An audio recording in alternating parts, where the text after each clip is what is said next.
The next Ring camera footage happens in broad daylight.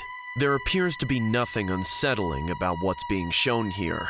It just looks like a male holding what appears to be a box of candy, like one of those people that go door to door and try to sell you something to help support their cause. But what happens next will blow your mind. Here's what it looked like. I've seen many freaky Ring camera footages online, but nothing beats what I'm about to tell you. If there ever was a Candyman that existed in the real world, you're about to witness it. It happened about a month ago when I was home alone. The world would have never witnessed what unfolded if I hadn't installed a Ring camera on my front door. It happened on a Tuesday in broad daylight. I was working from home on my laptop when I heard my doorbell ringing. As a safety precaution, I always like to check the surveillance footage to see who was out front. There stood a gentleman that looked to be in his mid-20s, with a mask over his face, holding what appeared to be a box of candy. At first glance, he looked like one of those candy salesmen that sell chocolate door to door. I found this rather strange, as people who do this kind of thing were typically on the younger side, but I didn't see any harm in it.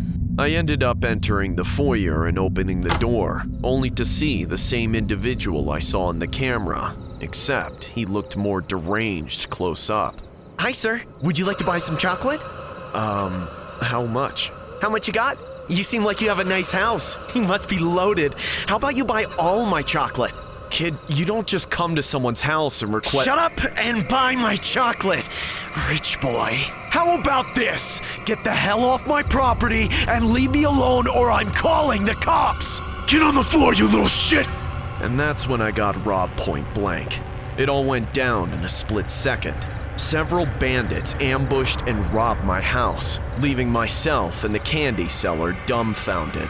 But after the local news stations got a hold of the story, it was later found out that the candy salesman was a part of the whole robbery scheme.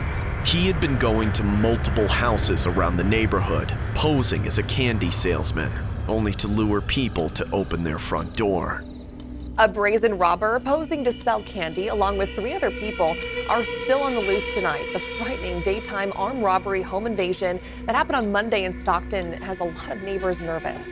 What appeared to be a young man selling candy in a North Stockton, Murata area neighborhood quickly turned into a homeowner's worst nightmare. This neighbor, not the one robbed, captured video through his own Ring camera about 5 minutes earlier of the alleged candy man coming to his door. He watched a live feed on his home Ring camera as the phony candy seller came to his door.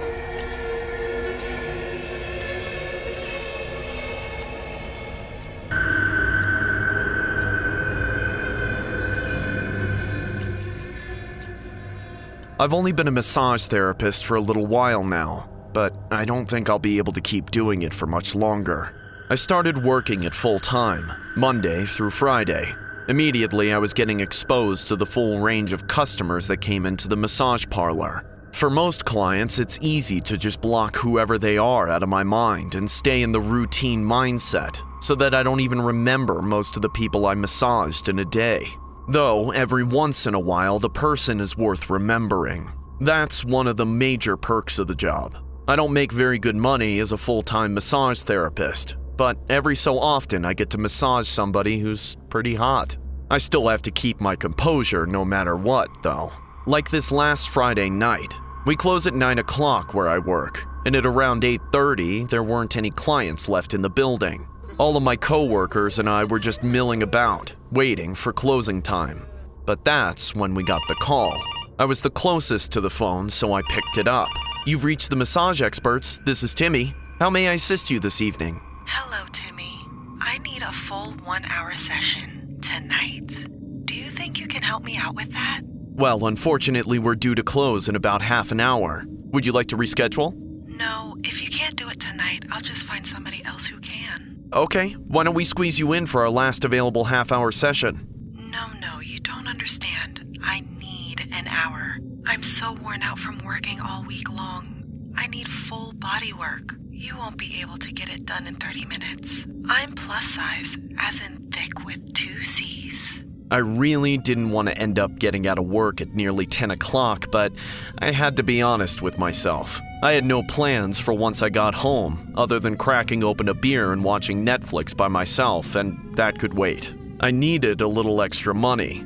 Plus, the woman's voice was so sultry and intriguing. Not to mention, I had a thing for women on the voluptuous side. I figured an hour alone with her seemed like an opportunity that I shouldn't pass up, so I stuck my neck out for her. "Sure thing, ma'am. We're here for you.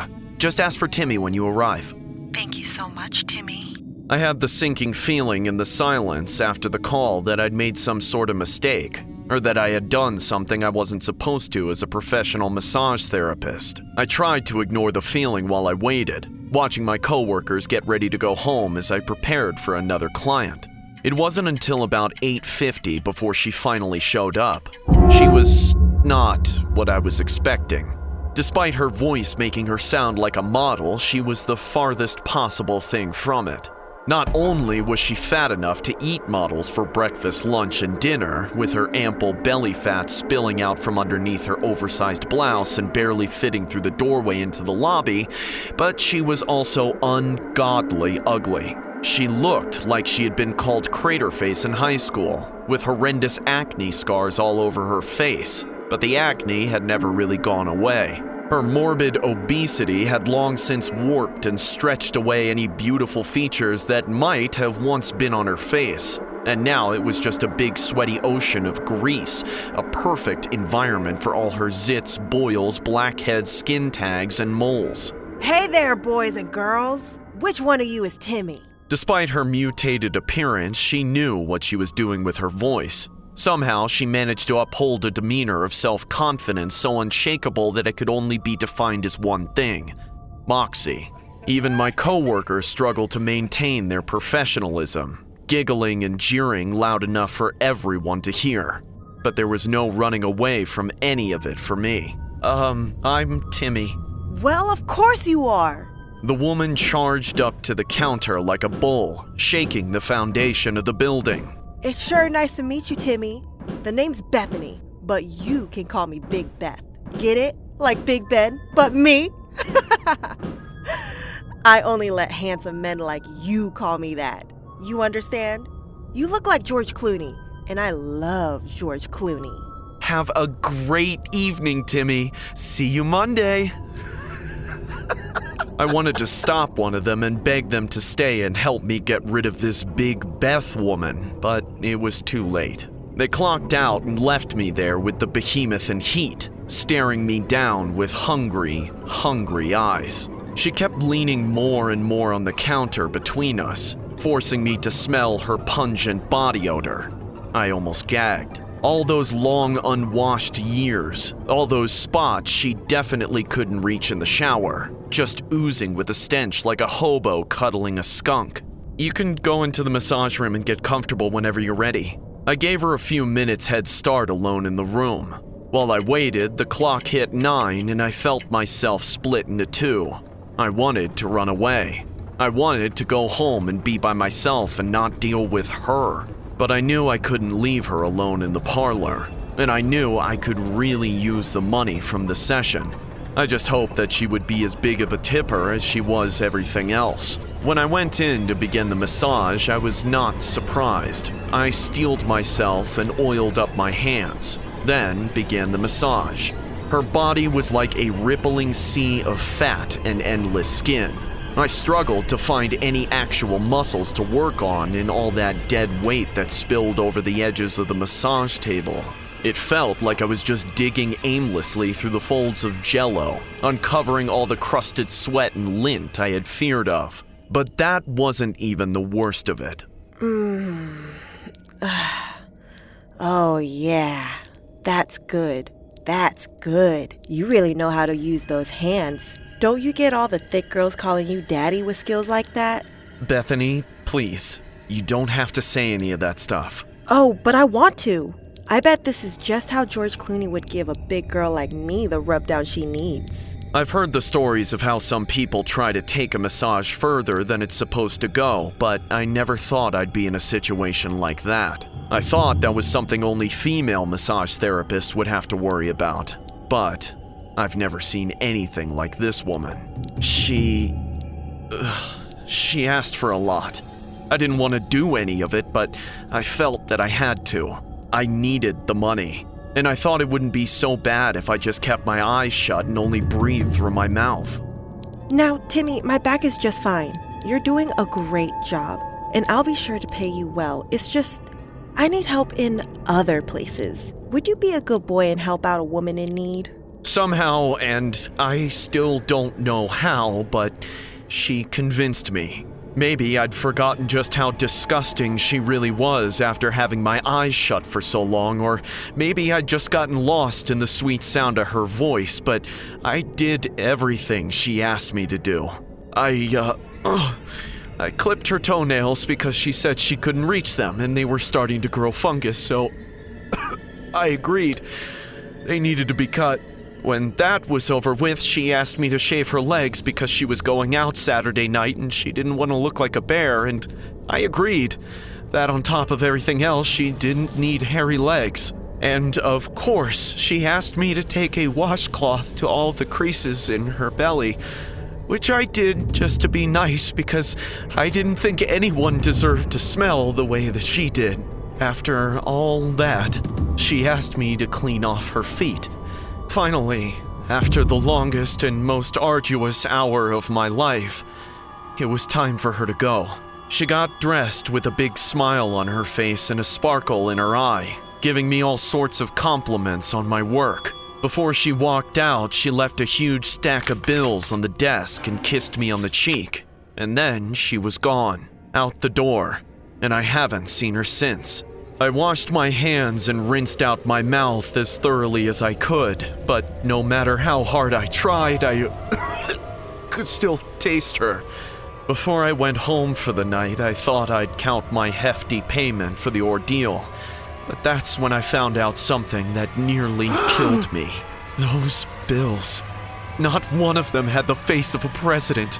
Each and every single bill was the same face. George Clooney.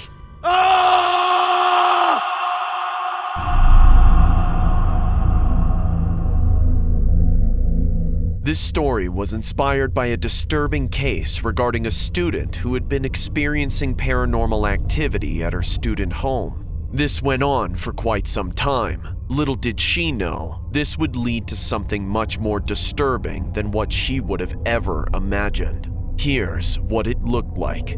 I was a student at the University of North Carolina. I lived at a dorm complex near my campus with several other roommates. At the time of the story, I was usually studying and working for the most part. But besides my busy lifestyle, my boyfriend and I were really into horror films. There was a lot of discussion and reviews about the hit movie series Paranormal Activity at the time, so we usually had movies like that playing whenever we hung out. What made the series so unique was that it was facile, silent, but creepy. It was similar to watching footage from a surveillance camera wherein the characters caught evidence of paranormal activity in the house, hence the movie's title. The poltergeist effects throughout the film were so realistic that they gave us goosebumps. Since then, all the time spent watching ghost films would turn my boyfriend into some kind of wuss. Whenever he would sleep over, he would wake me up and ask me to accompany him to the kitchen or the restroom whenever he needed to drink a glass of water or answer the call of nature in the wee hours of the morning. One day, something particular was happening at my place. I was usually organized with my stuff, so it was easy for me to indicate if something was missing or out of place. Upon returning home from work or school, I would always find pieces of clothes missing, like shirts and pants. Naturally, I told my boyfriend about it, and he just laughed it off, saying, "Babe, you need to really stop with the paranormal activity. See, it's turning us both into little Max, I'm being dead ass. I feel like my clothes are seriously going missing." That's when Max suggested that I probably got my clothes mixed up with my other roommates' laundry. When I went to confront them about it, they all denied my accusations, which unfortunately led me to develop further trust issues with them. So, as the days passed, things got more incongruous. More and more clothes went missing. and things in my room started moving out of place. I even saw ominous handprints suddenly appearing on the mirror, like someone had just pressed their hand on it moments ago. I was starting to get convinced that there was truly a paranormal essence living within the household. It was odd indeed, because after watching TV at night, I would always put things back in order. So one day, while my boyfriend and I were having lunch together, he said, "Hey, honey, do you want to move into my place instead? You could stay there if it makes you feel better." Confused at his sudden proposal, I asked. What brought this up? Max was hesitant at first, but eventually he told me. "There could be something in this dorm, Maddie." His eyes were restless. I couldn't pinpoint what it was he was trying to say, so I asked him to be more vivid about it. Then he whispered, "Do you remember the movie Paranormal Activity? I think it's not safe here." My boyfriend was downright terrified. When I asked him if he had experienced anything out of the ordinary, he mentioned that he had heard loud thuds coming from outside the hallway one night. I tried reasoning with him, telling him that it could have been the other roommates, but he shook his head dismissively and told me another incident, where he went to the kitchen by himself one night since I wouldn't get up no matter how much he tried to wake me. Then, while pouring himself a glass of water, he felt that someone or something was glowering at him from the living room. According to him, while the kitchen lights were on, the living room was pitch black at the time. Attempting to adjust his vision, he immediately made a run for it back to the bedroom, upon noticing that someone with mucky long hair was peeking from behind the sofa. I didn't want to believe him, as none of my other roommates had long hair, not even the females. They all had short hairstyles. So I said, Hey, there's no need to be paranoid, alright? Nettled by my lack of consideration, he stood up and said, "Are you calling me crazy? I know what I saw, okay?" Okay, I believe you. Now calm down. I raised my hands in silent retreat. My boyfriend was so mad at me that he went home that night, leaving me all alone in a place he claimed had some kind of poltergeist. Yes, I was alone, as my roommates were usually out of town or headed back to their respective family's place on weekends. On that same night, I had passed out from a long day of work and studying. I remember hearing the door to my bedroom creak open. That's when I saw some kind of creepy figure with long hair glare into my bedroom with illuminated eyes. When I turned on the lamp next to my bed, the door was wide open, but no one was there. I was so lethargic that I turned off the lights and went back to sleep. However, moments later, I heard a voice or an animal or some kind of demonic presence frantically growling in the hallway. The voice seemed to have come from the kitchen, so I instantly got up, took my baseball bat for self-defense, and slowly approached the kitchen. But as soon as I turned on the lights, there was nothing but silence. I tried calling my boyfriend on my cell phone, but he must have had it on Do Not Disturb or was sound asleep since he wasn't picking up. And so, I went back to my bedroom, made sure the door and windows were locked, and went to my bed, keeping the lights on. When morning came, I went to the kitchen and saw several articles of my clothing on the floor. I got dressed and immediately went to work with the mindset that I was definitely moving out come next morning. I told my coworkers about the ordeal and they all vouched for me to call the cops, but I figured I would sound silly calling 911 on a ghost. I remembered asking my boyfriend to swing by after work and stay the night, as there was no way in hell I was sleeping alone another night.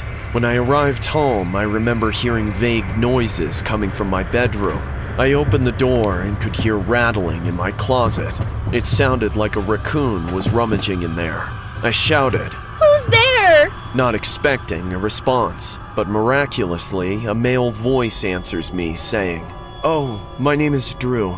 I instinctively opened the door, revealing a man with long hair who was wearing all of my clothes, my socks, my shoes, and he had a book bag full of my clothing. Startled, I said, Who the hell are you? And what the hell are you doing in my closet? While discreetly snapping a picture of him to my boyfriend. The man then covered his crusty-looking head with one of my hats and walks towards the bathroom outside. I followed him and saw him staring at the mirror, saying, "You're really pretty. Can I give you a hug?" Get the hell out of her room or I'm calling the cops! That's when we both heard my boyfriend shouting from the parking lot, which caused the deranged man to flee the scene. We ended up calling the cops, which led law enforcement to arrest the man a block away from the complex. Police say the man was charged with a misdemeanor in breaking and entering, and an abundance of other felony charges. But what makes my skin crawl was how he had been living in my closet for God knows how long. I'm just thankful that my boyfriend and I were lucky enough to not get killed in our sleep. And I just hear rattling in my closet, like it sounds like a raccoon is in my closet. Put my hand on the knob, and I'm like, who's in here? And if somebody answers me, he's like, oh, my name's Drew. So I open the door, and he's in there wearing all of my clothes, my socks, my shoes, has a book bag full of my clothes. And he tries on my hat, goes to my bathroom, looks in the mirror. He asks, he was like, you're really pretty, can I hug you?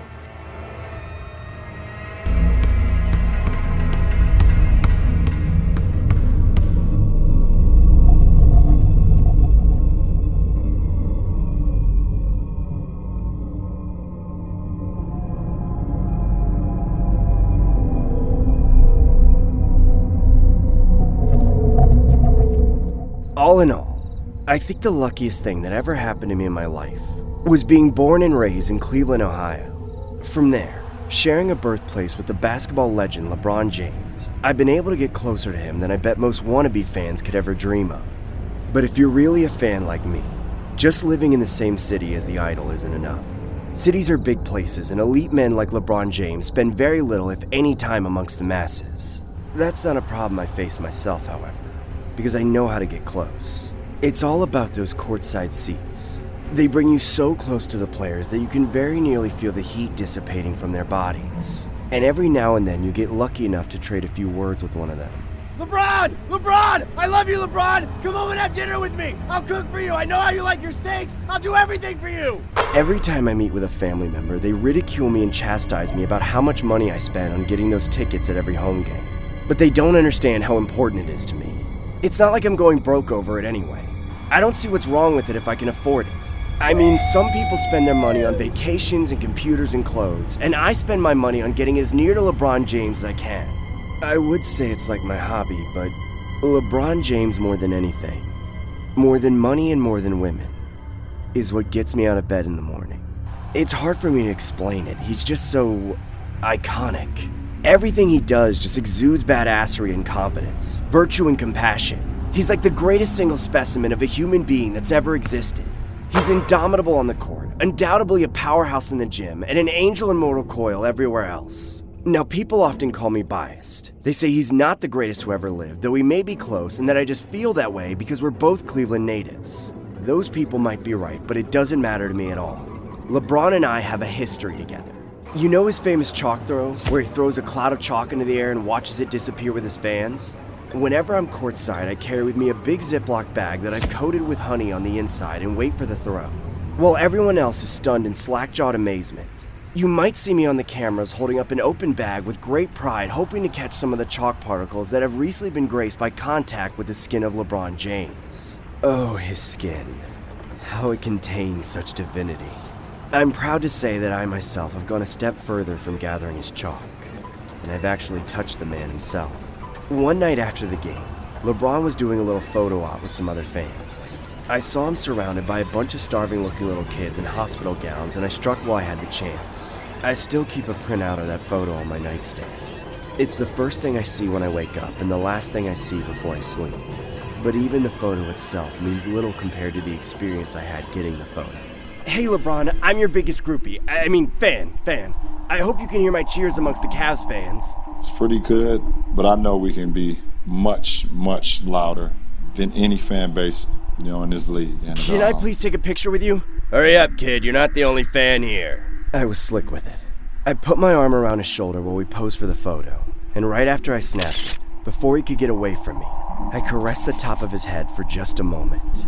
Oh, did that feel good. stroking the casing of that magnificent brain, feeling the hair and the grease transfer to my fingers. Even if those fibers didn't grow directly from his head, they still mingle with his sweat and sweat and went along for the ride of a well-played match. I hate it when people make fun of his hairline, as if it makes him any less angelic. But anyway, I might have made a bad impression on LeBron on that occasion, though I'm not really sure why. All I know is that he gave me a very strange look and walked away very suddenly, abandoning all those Make-A-Wish kids. Moments later, I was getting tossed around by a bunch of security meatheads who threw me out of the stadium and threatened to have me banned from all future games. Who do you think you are, man? Don't you have any respect? Get the hell out of here! Obviously, I couldn't get banned or my life would be over. So as much as it pained me, I took a back seat for a season. Though I saved a lot of money by not getting courtside seats, that season sucked. I was forced to watch him give love to all his other fans while I sat on the sidelines of the sidelines. It made me so angry. There was one occasion where LeBron almost ended our relationship altogether. He just finished scoring the winning baskets of a really tight game, and it was bad enough that I was forced to watch it from 1,000 feet away. But afterwards, there was this whole celebration in LeBron's honor. I wanted so bad to run out onto the court with him, but I just barely held myself back. But that's when I saw him do something that made my blood boil. He changed his shoes and jersey and signed them, then just gave them away to some homely-looking chubby kid. Afterwards, I found that ungrateful little snot and followed him out into the parking lot. I lured him away from the crowd, then demanded to have the shoes and jersey. No way, man, I got these and they're mine! I'm gonna sell these for a fortune in 10 years! Cram it, you little twerp! Those belong to me! Now, I do regret the lengths I went to, but I did what I had to do. I socked him right in the nose, hoping he would just crumble and pass out, but then he started screaming. Ow! Oh my god, what is wrong with you? Ah! That's when I knew I had to make sure he wouldn't be able to tattle. So I had to break his face just a little bit. Nobody was near the alley, so I had enough time to beat him to a juvenile pulp, take what belonged to me, and get the hell out of there before anyone saw. Unfortunately, the little brat soiled both the jersey and the shoes by getting blood all over them and staining them. It's alright though, because I wasn't planning on selling those. Ever. It was around that time, however, that tragedy struck for Cavalier fans. LeBron got traded, and of all places, to the Miami Heat, and no matter how hard I tried to swing it, I could just never afford courtside seats in Miami and plane tickets there and back all the time. I'm ashamed to admit it, but there were a couple years when I didn't see LeBron at all. I'd forgiven him already, of course, and I had to make sure he knew that. When he started becoming active on Instagram, I reached out to him there. I sent him a message every day for a few months, but he never got back to me. I didn't have any followers, so I must have looked like a bot or some kind of scam or something. If he knew it was really me, I'm sure he would have responded. And even though LeBron eventually returned to Cleveland, I had to do something to make do during that time in between. At first, I built a little shrine dedicated to him using all the little pieces of him that I've gathered over the years. My family thought it was a joke when I told them about it, but it's not. I was trying to find ways to legitimize it, and then one day, heaven delivered to me the perfect gift. I saw an ad from a LeBron James lookalike who was offering to do birthday parties for little kids while impersonating LeBron James. Obviously, I knew what I had to do, because I knew the real LeBron would loathe to see such an imposter making money on his likeness. I lured the impersonator into a trap with relative ease. And now, with just a little bit of imagination, I have LeBron James in my basement, whenever I want him.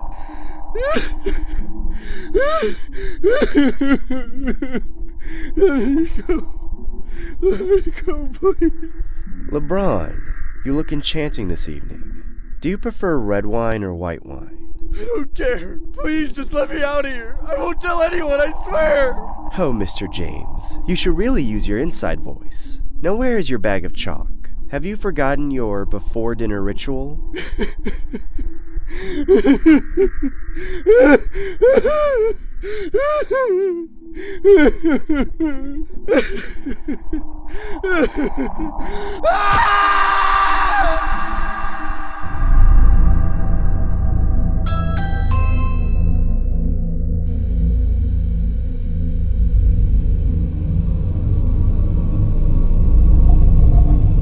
There are hundreds of doorbell video clips revolving around clowns, but the backstory behind this video has got to be the most disturbing. Here you can see the clown in front of a house while holding what appears to be a large kitchen knife. The following story portrays a dramatized reenactment of the encounter. Here's what the story looked like. In the last several years, it felt like a lot of the big dramas and outrages have been started by what are called jokes by the people that are saying and doing the things that are getting negative attention. Historically, you'd find a guy like me sticking to the side of, let people joke how they want and don't get offended if you personally don't find it funny. Quite a few people have tried to persuade me out of believing this. Some of them were level heads just trying to get me to understand why people are sensitive to some things, but others were a little more aggressive in their statements to me. Of course, I never really listened to the people who were trying to have a productive conversation. I genuinely loved to jump into the fray and troll people who I thought were taking their opinions a bit too seriously. And I wasn't just this way online. The digital presence of a troll that I put up was an extension of who I was in real life. But I always knew that most people would describe me as having an attitude problem, being a little crass, or just a jerk. I didn't mind being seen that way. It was all verbal stuff anyway. I never threatened or hurt anyone physically. But the thing about always being negative like that is, well, it builds up a lot of bad karma, as I've come to learn. And eventually all this bad karma caught up to me. I never saw it coming, but once it happened, I started reflecting on my actions and how they got me in that situation. It was all pretty obvious. On Fridays I didn't have work, so I'd always get a head start on my weekend. I spent most Fridays lounging around my house and doing some chores at a very leisurely pace, sometimes pre-gaming for the parties I was going to find myself at come nighttime. This was one of those occasions on which I started getting rowdy pretty early in the day. I was getting my mail around 3 p.m., a drink in one hand as I stepped out the front door to check the box. I remember being rather annoyed with the bills I received in the mail that day. I'd gotten a ticket for running a red light, which arrived at the same time as my utility bill and HOA dues notice, so quite a few expenses popping all at once like that soured my mood pretty bad. That's when I saw one of the neighborhood kids biking down the road, probably going home from school. I saw that kid a lot. My house must have been on his commute to school. From time to time, I'd call out to him and try to make some jokes, but he never seemed to appreciate them. He'd always give me the evil eye or throw me the bird or just ride on by pretending he didn't hear me. On this particular day, he looked worn out, dejected, seemed like the perfect target for a little joshing around. I took a guess as to what was messing with him and tried to dig at it. Yo kid, maybe if you ditched the raggedy old bike and got a car, that girl wouldn't have curved you so bad. Suddenly, the kid did something I didn't expect. He hit the brakes hard and skidded to a stop, swinging out his back tire and looking straight at me. Maybe if you got a life and minded your own business, I wouldn't have to take you down a peg. What does that even mean, kid? You can't say weird stuff like that. You'll never make any friends that way. You better sleep with one eye open, jerkwad. In the moment, I couldn't help but laugh.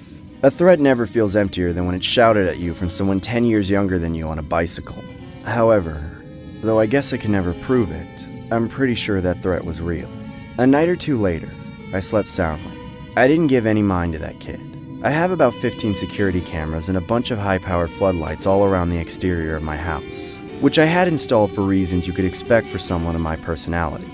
I always knew my antics could create enemies who might want to try and get back at me through my house, but I never thought the cameras would capture something as strange as they did. When I awoke the next morning, I couldn't shake this feeling that something was wrong. Every time I rounded a corner in my house, I got the chills, and I couldn't tell why. To alleviate my suspicions, I decided to check the security footage from the previous night, thinking there would be nothing of any concern. I was wrong. Late in the middle of the night, around 2 a.m, an unidentified figure approached my house. He or she was dressed in a clown costume, looking just like one of those creepy killer clown sickos from all those weird videos that were surfacing in 2016. They were armed with a ridiculously long knife which they brandished in front of the cameras. First, they snuck up to my front door and tried to open it, jostling the handle to see if it was locked. Of course, it was locked and they weren't able to get in from there. The microphone on my doorbell overheard their deranged conversation with themselves. You locked the door? How dare you? I know you can see me through your little camera, you vermin. Take all the screenshots and footage that you want. This won't be the last time you see this face. Even as they talked to themselves like a crazy person, they were extremely quiet.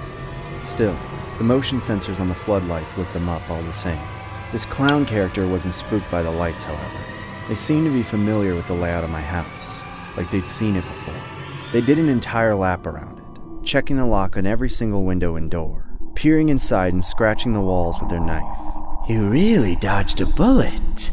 Or should I say, a knife. But the weirdest part is, as quietly as they appeared, they also just left. It's very disturbing to know that I was completely unaware of all this as it was happening. I have an alarm system in my house, but all it would have taken was one unlocked door to give them enough time to sneak in and slit my throat before I'd even woken up. It's pretty embarrassing, honestly. I can't say for sure, but based on when this all happened and how popular those killer clown videos were with high schoolers at the time, it makes perfect sense to me that the one kid on the bike would be the culprit. But again, I wasn't 100% sure. The fact that he strolled around the perimeter of the house made it seem as if it wasn't his first visit. But for the first few days, I didn't connect those dots, and I was worried half to death that I was being stalked by a real sicko. After seeing the footage, I really did sleep with one eye open for a few weeks. Just goes to show you should be careful who you mess with. It certainly taught me a bit about who I choose to make jokes about, and when.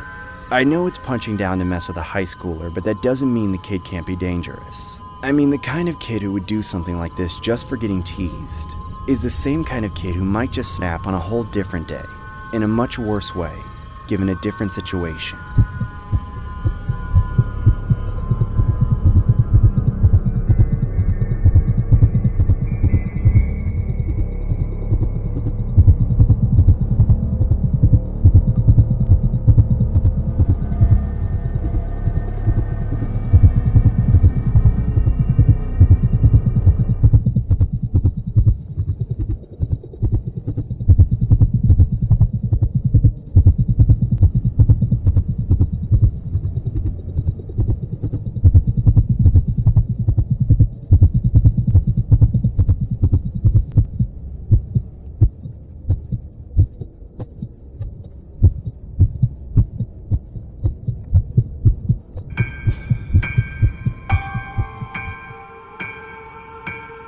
This, hands down, has got to be the most creepiest story on the channel. Sometimes, kid drawings could look innocent, but when you dive into the true meaning behind the drawing, you can really discover some terrifying things. Here, you see an innocent-looking cat, but when you see what happens at the end of the story, you may question your sanity. Here's what it looked like. Most kids develop strange habits at some point during their childhood. Imaginary friends, eccentric rituals, or other strange compulsive behaviors. They can be brought on by just about anything, and the only limit is the imagination of the child. So, I'm sure you can imagine my bewilderment when my teenage daughter started seeing the ghost of our recently deceased cat. Now, the teenage years of a kid's life is about the time when they start finding reasons to be mad and indignant with authority, as they begin to voice their disagreements with their parents. But all that stuff is usually over things like curfews and bedtimes and chores, not about a disagreement over whether or not the cat is still alive. I knew that cat was dead for a fact. I was the one who tried to catch it when it broke out of the house and ran out in front of a speeding car, getting itself turned to roadkill. I was the one who scraped it off the street and buried it in the backyard. Despite that, my daughter managed to find a way to blame me for the cat's death, because I scared it or something. I didn't care though. I didn't get mad back or anything like that, because on a deeper level I understood what my daughter was going through, and to some extent I did agree that some of her stress was my fault. I'd recently taken a new job opportunity that required my family to move to a different city. My daughter detested this because she had been very involved with her old school. I felt bad, so I tried to make it up to her.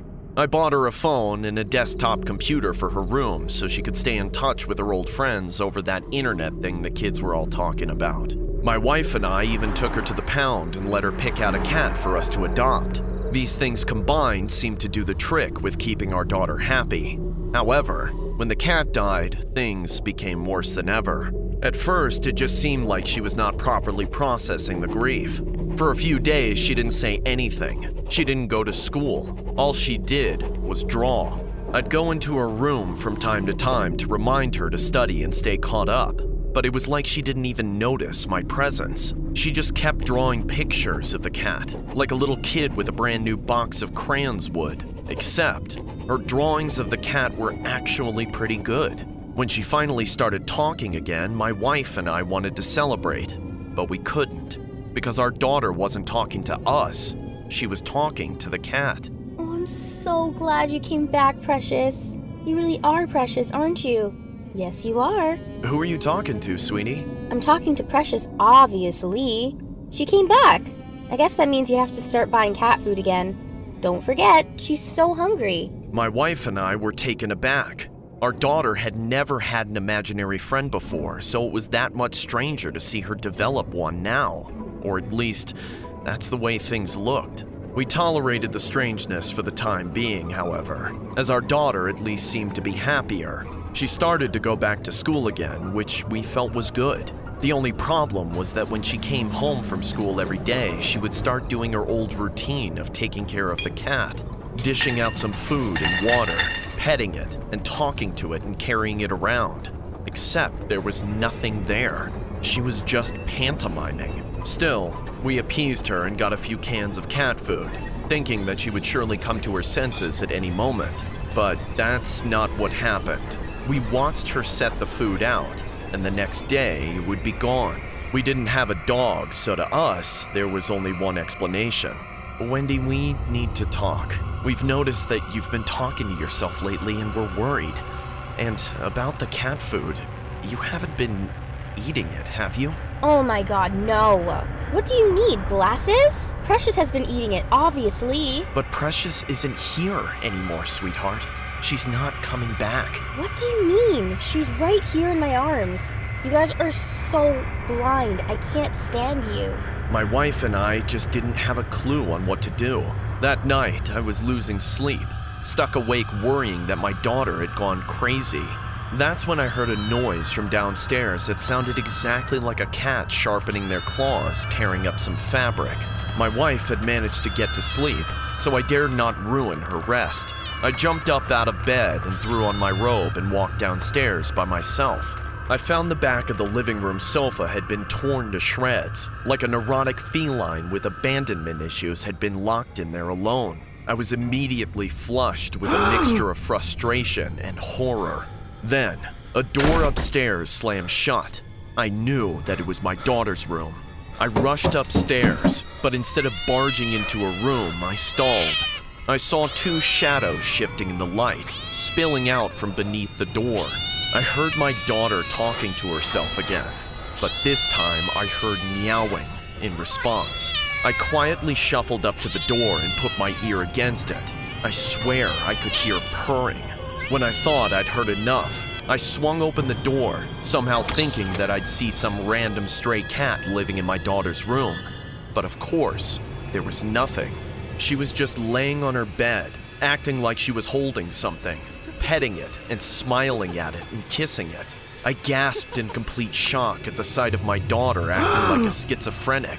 Wendy jumped up in surprise when she noticed me. What are you doing? Haven't you heard of knocking? What? But what are you doing? It's a school night, you should be sleeping. At a loss for words to say or actions to take, I very awkwardly retreated back through the doorway and gently closed the door. I listened in again, but she turned the light off and didn't make any more noise. The next day, after I'd gotten home from work and Wendy was back from school, I thought I'd try something. I found a camera I'd gotten from a relative the previous Christmas, a regular old film camera with most of the shots left in it from the first film reel we'd ever loaded into it. So, Wendy, I know we've been having some disagreements about Precious. You believe she's still around, and your mother and I believe that she isn't. I thought of a good way that we could find out once and for all who's really right. With pictures? Okay, let me go get her. She left the room to retrieve the cat, returning with her arms stretched out in a weird position as though she was holding a fully grown house cat. She smiled and I framed up the camera, then snapped the picture. When the flash went off along with the click of the mirrors inside the camera, Wendy flinched and dropped her arms. Oh no, that scared her. She ran off in pursuit of the phantom feline. I wasn't able to get Wendy to take any more pictures with the cat. Apparently, it was thoroughly frightened by the sight and sound of the camera. One was all I needed, though. I took the film roll to the photo lab and had it developed as soon as possible. I waited until my wife and my daughter were both home before opening the envelope. We were all sitting on the couch together when it was revealed. Wendy was ecstatic. To this day, I still can't explain it. I've stopped trying to. The picture I took, even though I saw that there was no cat when I took that photo, the photo itself contained a flawless image of Precious, sprawled out in my daughter's arms, exactly the way it would have been if it had really been there. This image is allegedly the same image taken by the family of the daughter and her quote-unquote invisible cat.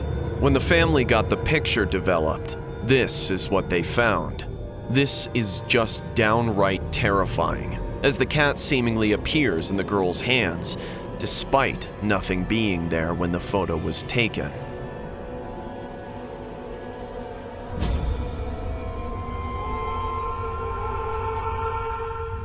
As much as I walk my house and make sure doors and stuff were locked, but the sad part about it is I was locking this man in the house with us.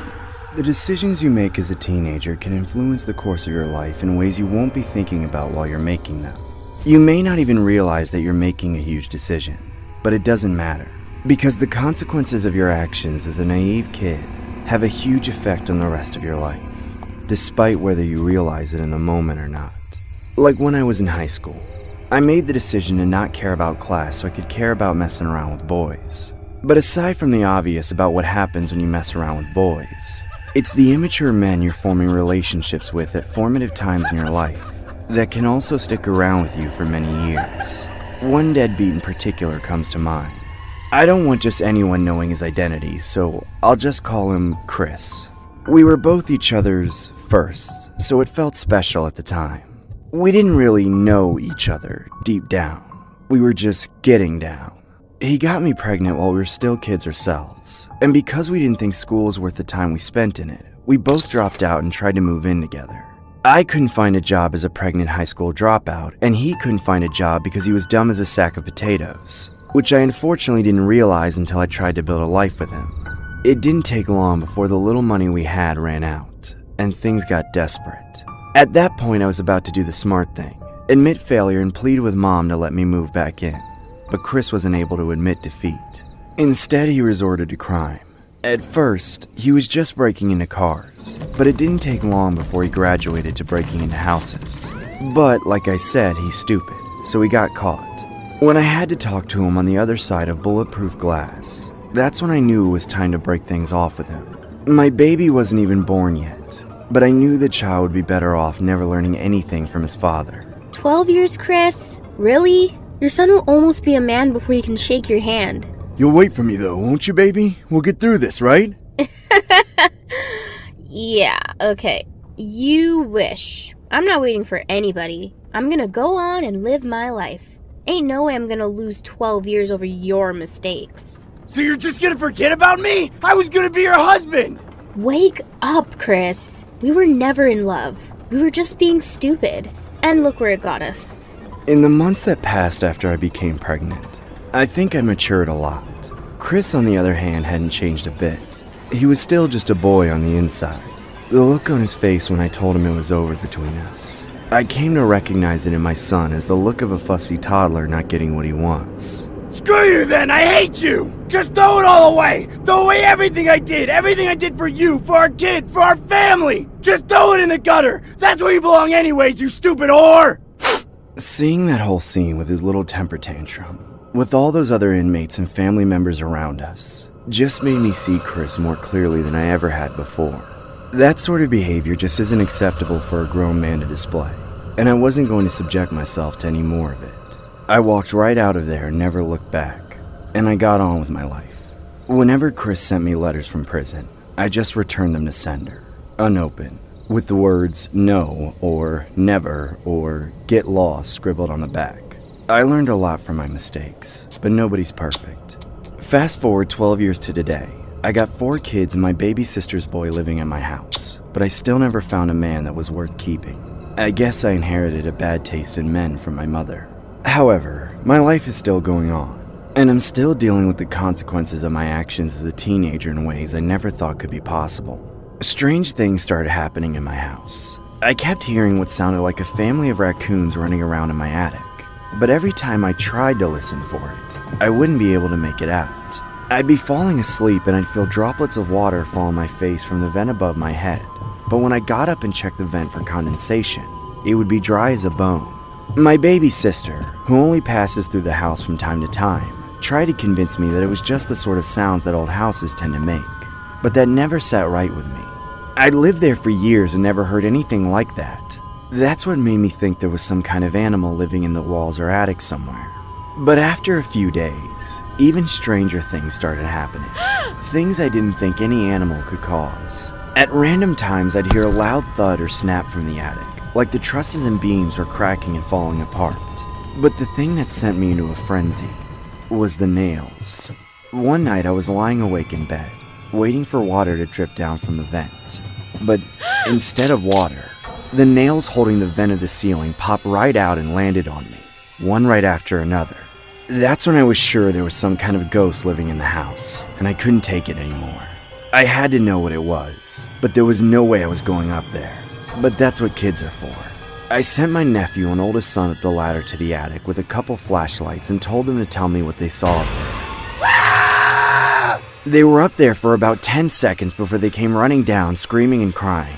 Mommy! Mommy! There's a man! There's a man up there! He says he's my daddy! For a moment, I was in disbelief, shock.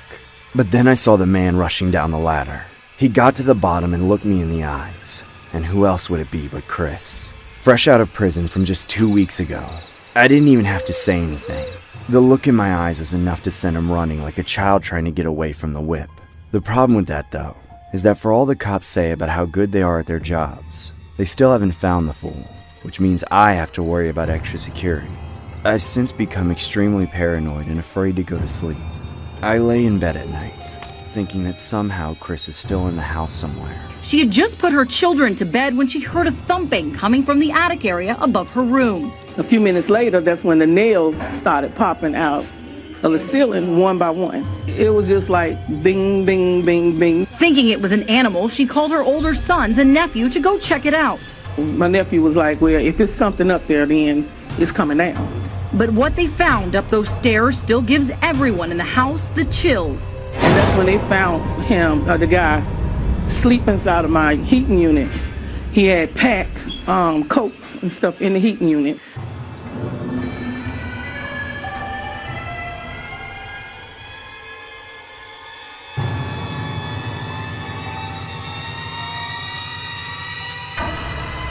Now this story may sound over the top, but believe me, sometimes stories like these are not as unusual as you think. There have been many outlandish surgical modifications that people have done to themselves, but this one may outweigh everything you've seen on the internet. More details will be disclosed at the end of the story. Everyone knows that bosses can be a major pain in someone's life. The archetype of a crass, penny-pinching employer is so universal that it became a major character in SpongeBob, a cartoon that defined a generation and continues to be relevant and inspiring to this day, despite being over 20 years old at this point. And while I'm sure many people out there do from time to time derisively refer to their boss as a real-life Mr. Krabs, I very seriously doubt that anyone has truly experienced a boss so unwittingly faithful to the character that they could actually earn the title. That is, except for me and my coworkers. I've worked at a Red Lobster ever since I got out of college, and the man who used to run the restaurant was as close to being the real-life Mr. Krabs as any human being could possibly get, both in personality and physiology. He always had a pear-shaped body and big old meat hooks for hands. But the real similarities had started with his business practices. He was a man of strict morals, to say the least. Not wholesome or virtuous morals, however. They were purely financially driven, but he stuck to them like rubber and glue. He was the biggest cheapskate I've ever met in my life. All the staff worked for minimum wage, and he never gave a single one of us a raise, except for what marginal increases were literally required by law every year. He also made sure that nobody ever worked more than 40 hours a week, because the concept of overtime pay probably would have given him an aneurysm if he actually had to shell it out. Thankfully, it went both ways. If he ever caught a customer about to leave a tip of less than $5, he'd sit there and chew them out, blocking their exit until they were so embarrassed that they'd end up leaving 30%. Excuse me, lad, but are you royalty? Do you think me hardworking employees have served you and catered to your every need for over an hour out of the kindness of their hearts? Because you're special? No! They're working, and you're paying. Service is not free. and it's worth more than $3 measly. It was honestly quite the spectacle. For all I can say about his economic prudence, though, he wasn't bad at running the business at all. Actually, after working there for about a year or so, I finally had an idea of how to put my business degree to good use, since it had been collecting dust for some time. I decided to reach out to old Mr. Krabs and ask to be trained as a manager, in the hopes of one day owning my own restaurant, or maybe even taking up ownership of the Red Lobster someday. He laughed off the idea of me replacing him, but he was receptive to me training for management. But unfortunately, it was around that time that he took me on as a pseudo-apprentice that I started to learn some of his stranger habits. We'd always jokingly called him Mr. Krabs because of his money-loving attitude, but we were surprised when he seemed to revel in the nickname. We thought it might be because of the fact that Red Lobster is an establishment that specializes in selling crabs and other shellfish, and he might be interpreting the nickname as a recognition of his ability as a boss. But I came to learn that was not it at all. So, me lad, you want me to teach you the ins and outs of the restaurant business. Good workers are hard to come by, but you've proven yourself. I'll tell you my secret. Come with me. Alright, sir. He took me to the lobster tank at the front of the restaurant. It was early in the morning, before opening, so the tank was packed full of lobsters. He stooped down and pressed his face up against the glass. You see these babies? These puppies are my money makers, but they're more than just that. I've always loved the ocean's creepy crawlies, you see. Crabs, lobsters, shrimps, they just understand me. People always want all that huggy kissy crap. These little guys just pinch. That's all they do is pinch. Isn't that right, you little cretins? You don't care about nothing, do ya? Wouldn't you just love to clip the nose right off me face? You see, Rick, the lobsters need to be taken care of, or they won't taste good. The crabs come in frozen, so they're low maintenance, but the lobsters are special. My whole world got turned upside down in that moment. I always thought that he had a wife or something that he could go home to and drop the crabbiness. But it was then that I realized that lobsters and crabs were like this man's spirit animals. And the only thing he loved more than keeping them around and babying them like pets was when he got to have them killed and cooked and dismembered to make him money. I didn't learn anything useful about how to run a business from any of that, but it was informative in a different way. This guy is straight up nuts, I thought to myself as I awkwardly smiled at him and backed away slowly to the kitchen to start my shift. In secret, I spread the word around about how infatuated the boss was with the company's shellfish, and unsurprisingly, this only cemented his identity as the real-life Mr. Krabs. However, as harmless as this seemed initially, it became a problem one day. The lobster tank is where we keep all the lobsters that we cook and serve to customers, so there's always members of the kitchen staff reaching in and grabbing them. For this reason, there's no lid on the tank. That, in turn, is one of the reasons why there's always a staff member somewhere around the tank, to make sure nothing stupid happens to it. That employee is usually the host or hostess since they're at the front most of the time anyway. There was one particular occasion in which we just hired a new hostess who wasn't very assertive. I think it was her first job or something, because she was always very nervous and soft-spoken. So when some boneheaded teenager thought it would be funny to stick his hands in the lobster tank while the hostess wimpy plaintiff cries did little, if anything at all, the next person to catch the kid in the act was the boss man himself. Oh my gosh, don't do that, please. Stop it! Get your grubby mitts out of me lobster tank, you lanky bootlicking ravisher! I heard his screams from across the restaurant and rushed to the scene. The boss was holding a meat tenderizer for some reason, and I saw in his eyes that he was about to lunge. I acted quickly, holding him back as he swung the hammer around, trying to hit the kid in the face. The kid realized he'd gotten in over his head, so he and all his friends rushed out of there, blushing and snickering. I did my best to calm him down, but he was mad, like some kind of overprotective father. It took a while to get the murder out of his eyes. We managed to keep the incident from being reported to corporate, but we all knew that something had to be done. I had the idea of taking over running the restaurant for a few weeks while he went on vacation. Perhaps I've been taking all this lobster business too seriously. I guess it would be good to take some time off for myself. Alright, I'm leaving the restaurant to you, Rick. I trust you now, so don't do me wrong. This place better be in ship shape when I get back. Sure thing, Mr. Krabs. Sir. When he left, every single employee breathed a deep sigh of relief. No longer would there be a gruff, intolerable man breathing down our necks, micromanaging us and criticizing us. With me on top, that place became peaceful and serene, while still running like a well-oiled machine. Granted, I hadn't hired any of those workers, but lo and behold, I didn't have to become Mr. Krabs to be a good boss to them. Things went on like that for about a month before we got word from the man. He texted me early one morning and said he would be returning after close that night. I worked everyone a little bit harder to make sure everything was clean and organized for his return. I was actually kind of nervous. I'd enjoyed being the man on top and didn't really feel ready to relinquish the position just yet. So after everything closed up, I waited in his office and tried to think up a pitch I could give him that could keep me as the weekend manager or something like that. But when he arrived, all that went out the window. He walked through the door looking downright grotesque. His hands had been surgically disfigured to look like the pincers of a lobster. There were unnatural protrusions sticking out of his head that were meant to look like antennae. And he'd even tattooed his eyes black to look like the beady eyeballs of a lobster. Long time no see, me lad. What the hell happened to you? Oh, this. It's called the Krukenberg procedure. Google it. I had a black market doctor do it. Pretty neat, right? Ah!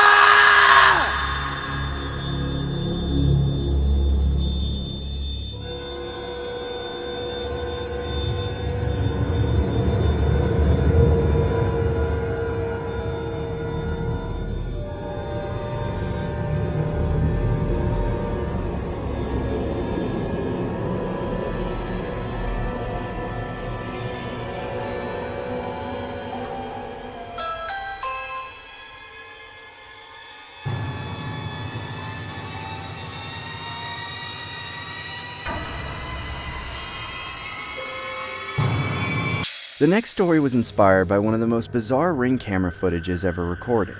It's been quite the hot topic when it comes to doorbell footage, as the behavior from this estranged man leaves you wondering what his motive was. More coverage on this incident will be disclosed at the end of the story. Here's what the story looked like.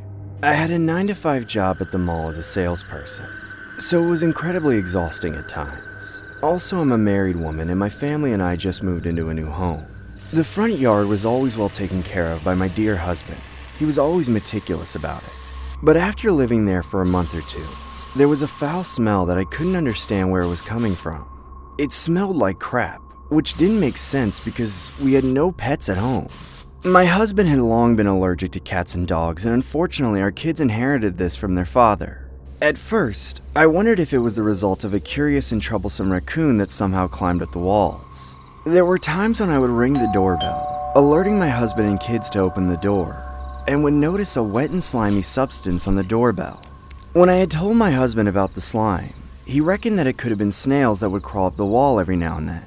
But neither of us took the time to confirm our theories because we had more important things to do, so I got used to wiping it off every time I arrived home from work. One day when I got home, my nose had caught a putrid scent swimming in the air along the front yard. It was terrible. It smelled like urine.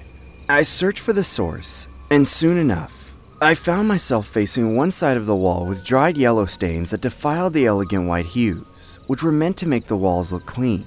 I had just encountered a highly irrational customer at work, so coming home to this made me furious. Instead of using the doorbell, I banged the door. I heard someone scurry to the door, and when it opened, I saw my husband holding what appeared to be a crowbar behind his back and said, What the hell, Mary? I thought you were some kind of wacko. What's the problem? What's the problem? Are you seriously asking me that? Could you not see nor smell what is outside our house? You're the one who tends to the front yard most of the time, right? I replied, my mind full of stress.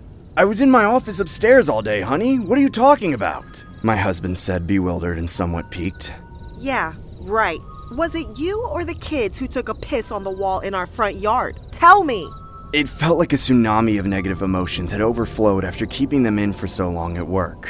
When the kids heard me yelling, they immediately came to the front door and one of them asked, "Mommy, what's wrong?" Since my boys did misbehave from time to time, I grabbed them by the arms and said, One of you peed on the wall outside our house. Do you boys think it's funny staining the wall like that? Or were you too busy playing outside that you wouldn't use our restroom, huh?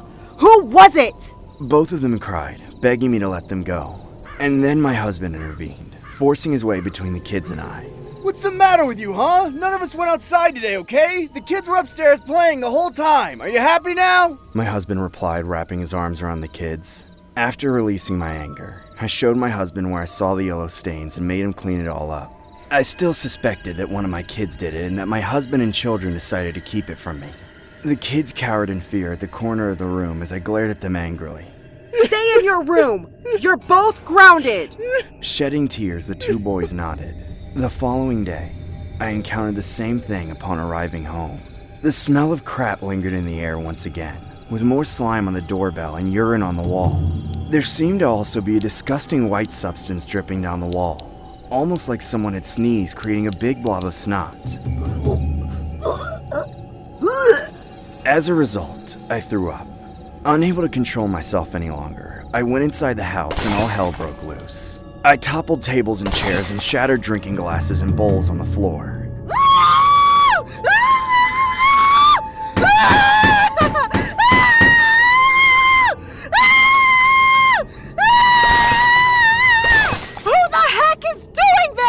I demanded the truth. My husband ran downstairs and gasped upon seeing the mess I had contrived. Following this incident, we decided it would be best to have a Ring camera installed in and out of the house. Since then, all the slime, urine, and putrid smell simply vanished. Whoever was responsible for this was clearly aware of our cameras and was afraid. For the next couple of days, I felt relieved. I was convinced that we had finally dealt with the issue once and for all. A week later, my husband and I visited relatives who invited us for dinner. This was a particular occasion where we had to leave the kids at home since we'd be coming home very late. Everything was going smoothly. I had the chance to unwind and catch up with my cousins, aunts, and uncles. However, moments later, my phone kept ringing incessantly. For the first 5 minutes, I simply shrugged it off. But when it lasted for about 15 minutes, I finally checked my phone and realized I was getting notifications from my Ring security camera at home. Upon clicking the notification and seeing the live footage, I saw a man licking the doorbell. He wore what looked like a jacket over a button-up shirt. He had short hair, a big nose, a mustache, and a beard. But I didn't recognize this man at all. It wasn't only the licking that bothered me though, but how he was licking it. It was like he was making love with the doorbell, and that completely freaked me out. I honestly couldn't believe what I was witnessing.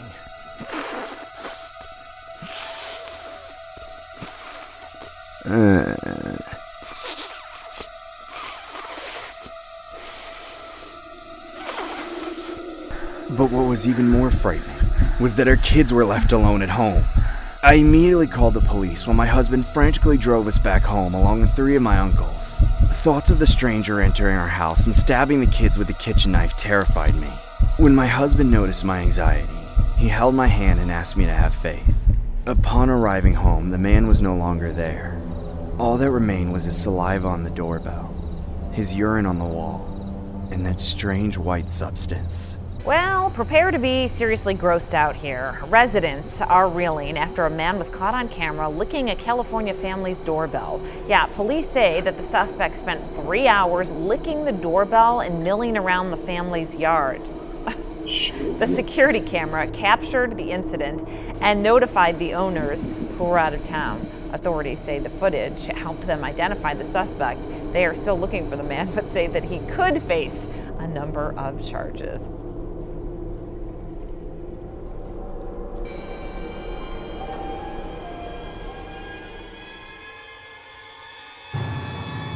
He's removed all the insulation from my ceiling above the bedroom, and that gives him direct access where he could manipulate and get his way into the vents.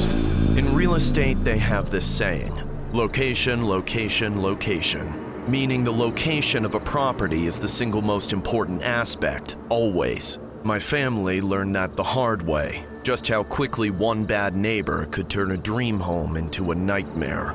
I don't want to give away exactly where we live, so I can't say what city we're in, but I can say that it has a really enchanting historical district with lots of brick and mortar industrial era buildings. For as long as we've been together, my wife and I have always wanted to live in one of those old-fashioned townhomes that were renovated from closed-down factories and mills and things like that. So when we got married and worked our jobs for a few years and saved up enough money, we went and bought one. Almost everything about the property was perfect. The only problem was our next-door neighbor. We shared one side of our townhome with his, and even though ours was pristine, his was less than so. To be completely frank, it was an embarrassing dump to live next to. He lived alone and always claimed to be in the process of renovations whenever we got the chance to talk to him, which was rare. Despite all of those problems with our neighbor, we felt like we couldn't be upset with him or snotty about any of it. After all, he was an elderly man who probably lost his wife a few years back, so there was pity in our hearts for him. All in all, however, we hardly saw him, so we paid him no mind.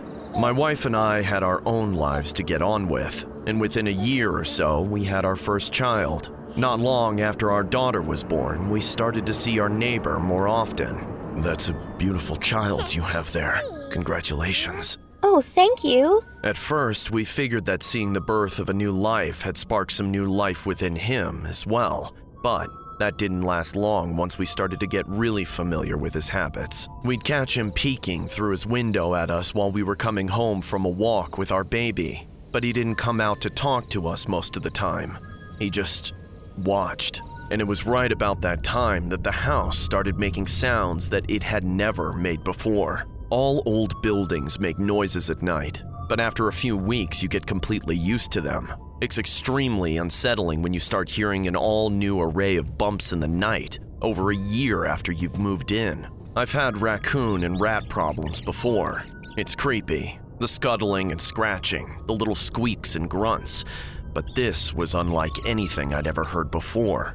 And what was worse was that the noises were disturbing my daughter's sleep, causing her to wake up screaming and crying a lot more often than either me or my wife thought little babies were supposed to. I remember scheduling an appointment with an exterminator and having to take a day off work to wait for them to arrive. Of course, they crawled all over the attic and didn't find any evidence of an infestation. I starkly remember having the observation in that moment. However, while the inspector was fumbling around in the attic, the noises he was making sounded almost identical to the noises I kept hearing every night.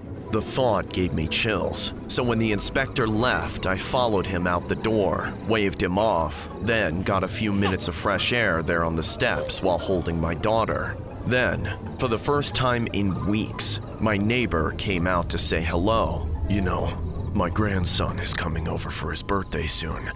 He's about your daughter's age. Maybe they can get along with a little play date. No, that's okay. Thank you. I don't think she's quite ready for socializing yet.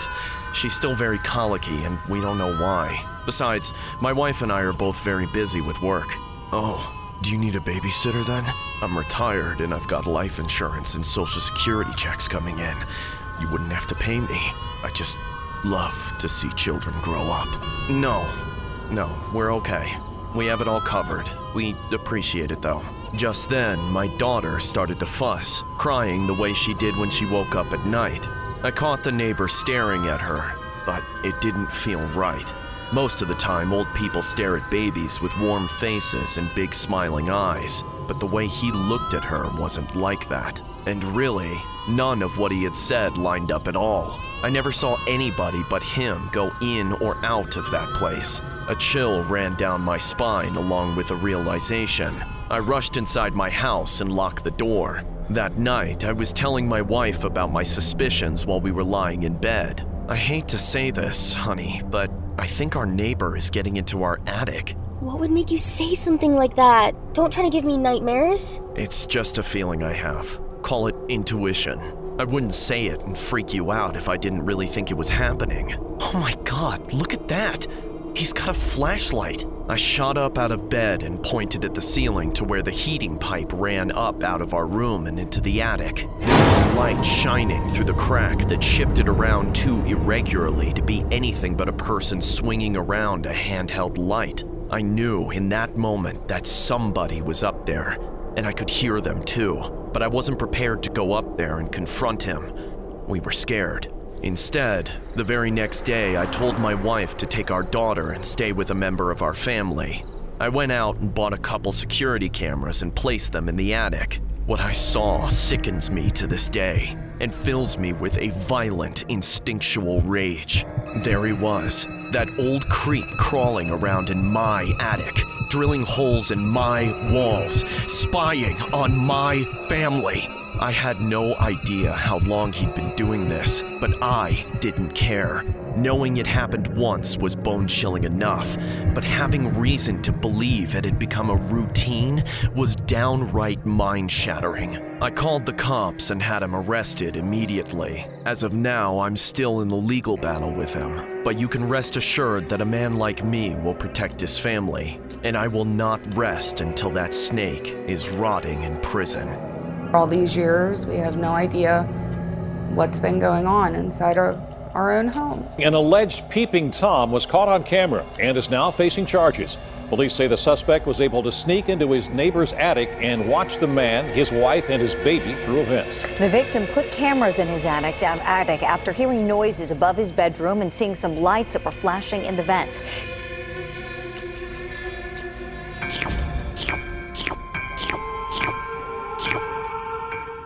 I lived in a small rural town for most of my life.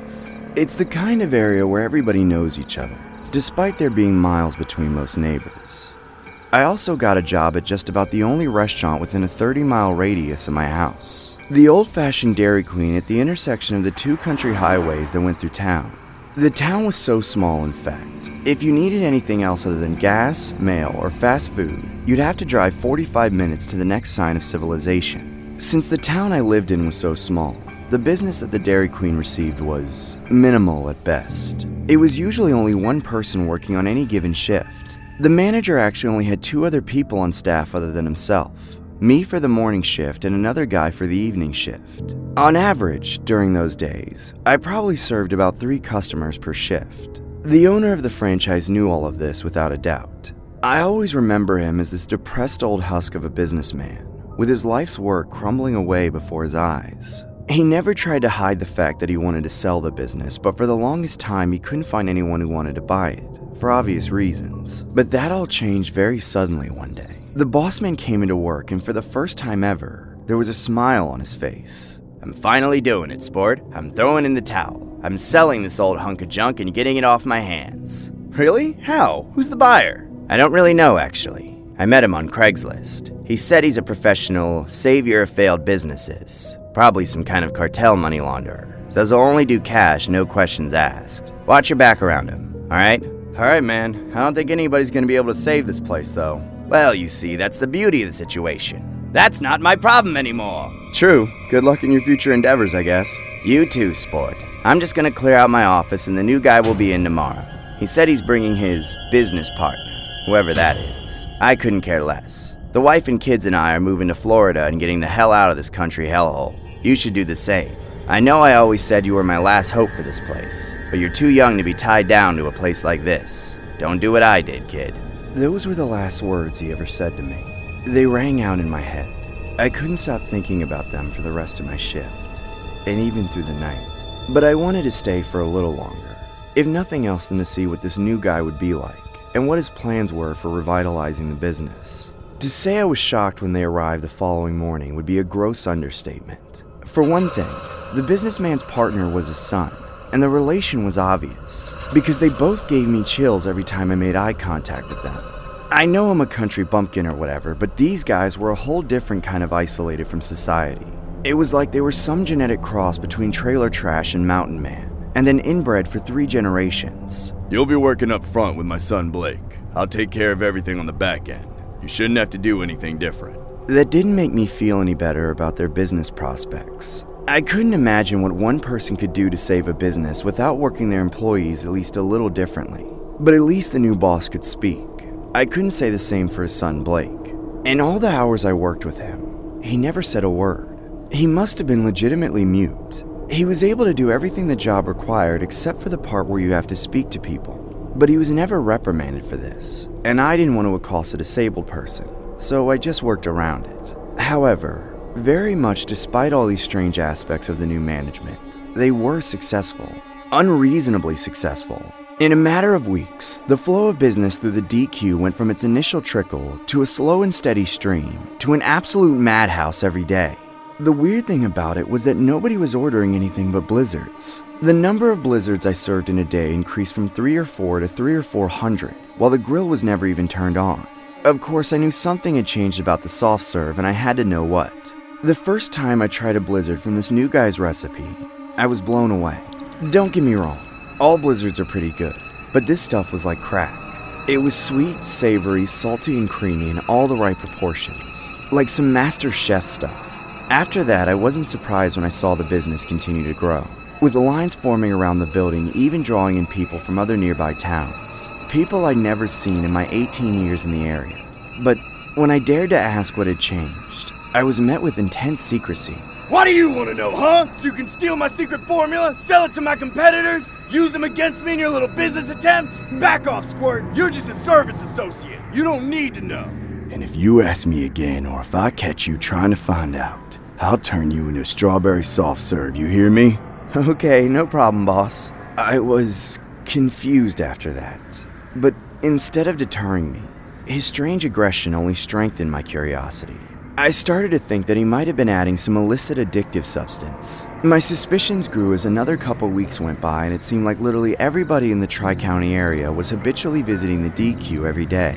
They shuffled along in line like zombies, and when they got to the register and Blake was there, not even a word would be spoken. The transaction would go through automatically, everybody already knowing what they were going to get and how much they were going to pay for it. But when I saw that my own brother had fallen victim to whatever this was, I knew I had to do something. It was even hard for me to resist the urge to be eating blizzards all the time. One day, the boss had to leave for a couple hours to fetch some supplies from the supermarket 2 towns over. When he was gone, I told Blake I was taking my lunch break and slipped into the back of the store. The first place I went looking was the freezer, because the boss had told me to never go inside or I might get trapped. I'd been in there before he arrived, and I knew that was a BS excuse. Inside, there were no buns or patties or vegetables, just cream, ice, and flavoring, as though he knew he wouldn't be selling anything but blizzards. But there was an extra chest freezer in there that I didn't recognize. I knew that was where the secret was hidden. But when I opened it up, I almost immediately yacked. It wasn't any illicit substance.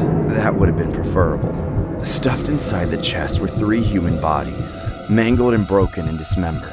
There were pieces missing from each of them, hands and feet, and there were holes in their heads where their brains had been leached out. My old boss never made it to Florida. Neither had his wife and neither had his kid. The new guy had double-crossed them all and taken his money back, then used their remains to cut the blizzards and make cannibals out of my entire hometown. I ran out the back door so Blake wouldn't see me. Then I got in my truck and raced home. I didn't feel safe there, though. I was so racked with fear that the new boss would find me and kill me and make me a strawberry blizzard like he promised. And I was worried for my family. I wrote a note and left it on the dining room table, telling them to never go near the DQ and to watch their backs until the owner and son were in jail. I then called the police and left an anonymous tip. And once that was done, I packed up my things and skipped town. I had nowhere to go, but I hoped one of my friends in college would let me crash in their dorm until justice was served. But even after that's all said and done, I don't think I can ever go back there.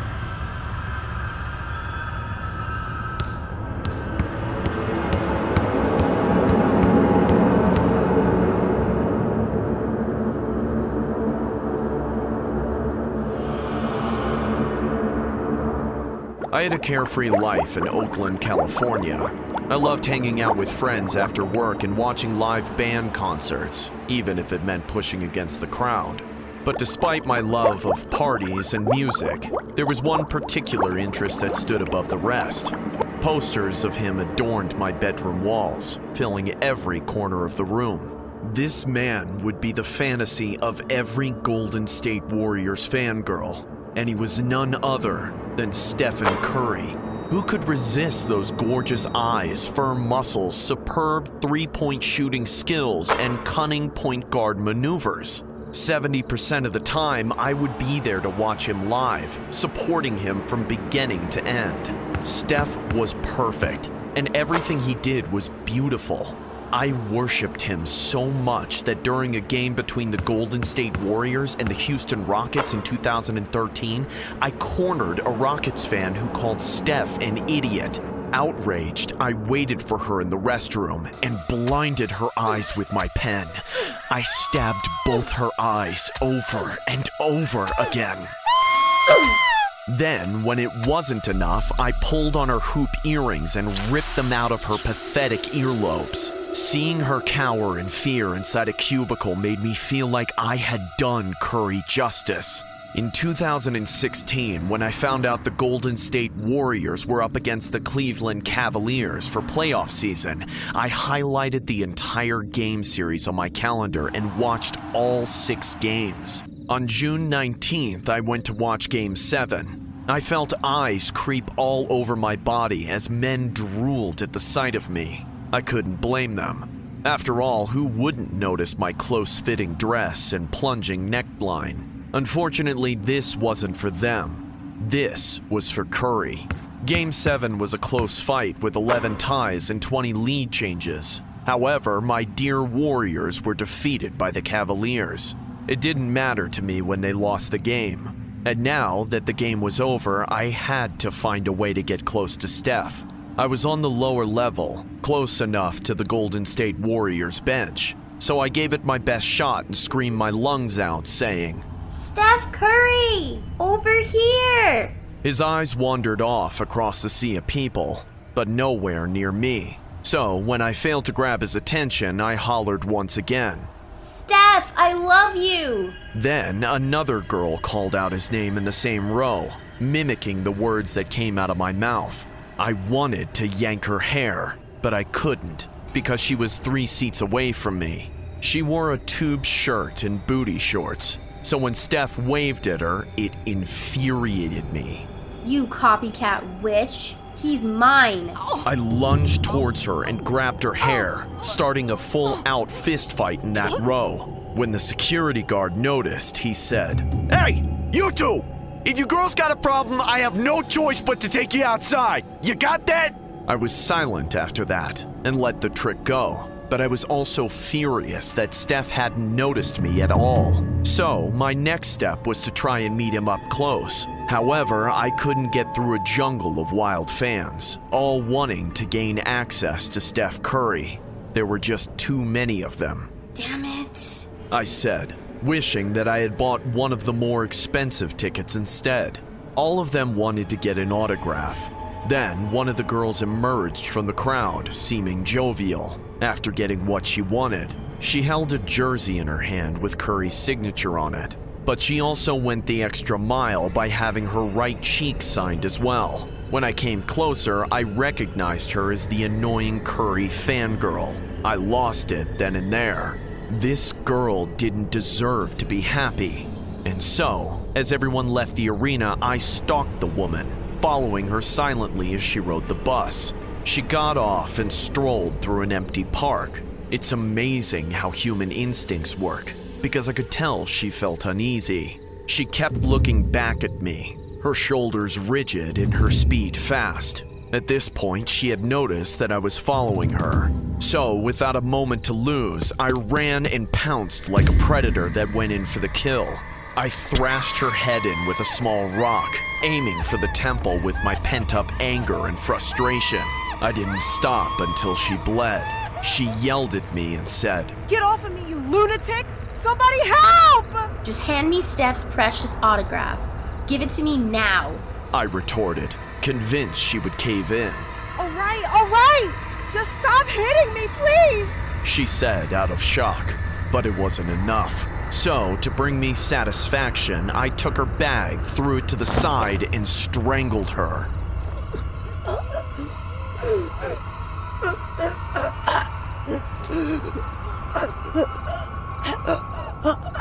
When she finally blacked out, I dragged her towards the trees and broke both her legs by kicking in her kneecaps relentlessly until she woke up from sheer pain. And when she regained consciousness, I saw fear and anxiety in her eyes. Good. That's exactly how I like it.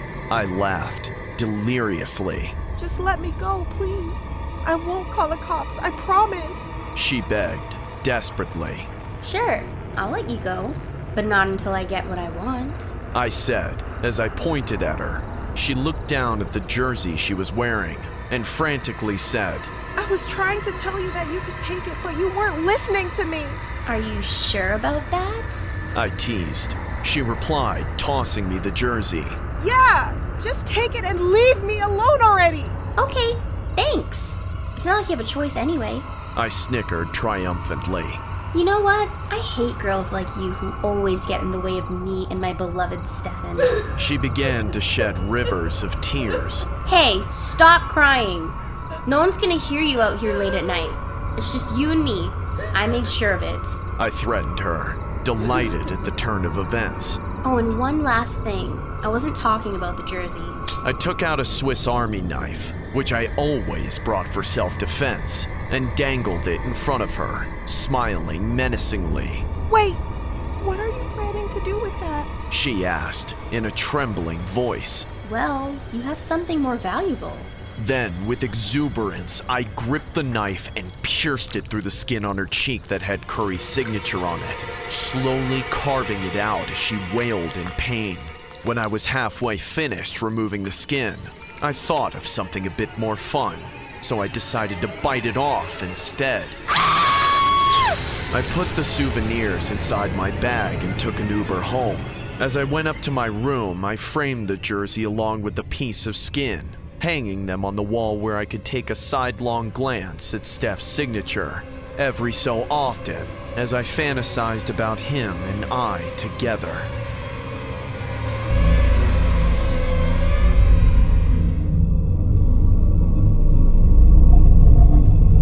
This story was inspired by a disturbing drawing submitted by a viewer. Here you can clearly see there's something extremely bizarre going on. The picture appears to showcase what looks like one big happy family. Over by the left, you can clearly see what looks to be the parents looking over their 8 children or so. You can see a pet dog and cat. But over by the right is a mysterious giant black figure. More context will be explained during and at the end of the story. Here's what the story looked like. My wife and I used to have this running joke about our kids. We'd say we'd lose track of how many people were in the house if we kept having so many children. That's definitely in the category of dad jokes, but it started to get old even for me around the time we had our 8th kid. By then, the house was in such a constant state of disorder that it wasn't even funny anymore. It got to the point that it was a little embarrassing. Maybe even a fire hazard. I guess we were lucky that it wasn't a fire that made us come to our senses about keeping the house a little more organized. But I'd argue what actually happened could have been just as bad, if not worse. It's one of those things you would struggle to believe on TV, but when you see it happen to your own family, you aren't afforded the luxury of disbelief. I always thought a house full of kids and animals would be its own security system. I mean, with 10 humans and a dog and some other creatures, you'd think there would always be at least one of them awake to sound the alarm if they noticed something. But if the business as usual state of the household is absolute chaos, nobody ever knows what's going on and can decipher between normal and not normal. And even I can struggle sometimes with telling whether or not something one of my kids is doing is normal. Like a 5-year-old boy's drawings, for instance. They always look kind of deranged and manic, just because a 5-year-old only knows how to scribble with crayons. But for the most part, they're harmless. 90% of them are the same thing anyway. Just a bunch of stick figures with names and a couple defining features here and there. Maybe a table or a chair, and with boys, sometimes there's a gun or a decapitation or some crude act of violence as seen in movies and video games. But that's all normal kid stuff. At least I think so. Every once in a while, though, something a kid of mine does makes me do a double take. Most recently, it was my youngest son, Brandon. I honestly forgot exactly how old he was when this happened, but I think he was around 4 or 5 years old. The first thing I noticed was that he wasn't sleeping right. I wake up at dawn every day to go to work, and usually the only other person who's awake in the house at that time is the dog waiting for me to let it out. However, one morning, Brandon was sitting at the dining room table, lazily scribbling on a piece of paper with a bunch of crayons around him. It was like he'd been up all night just layering colors over the same piece of paper with a picture of the family on it. Hey bud, what you doing there? Drawing. Well, I can see that, but what are you drawing? Is that mommy and I and your siblings?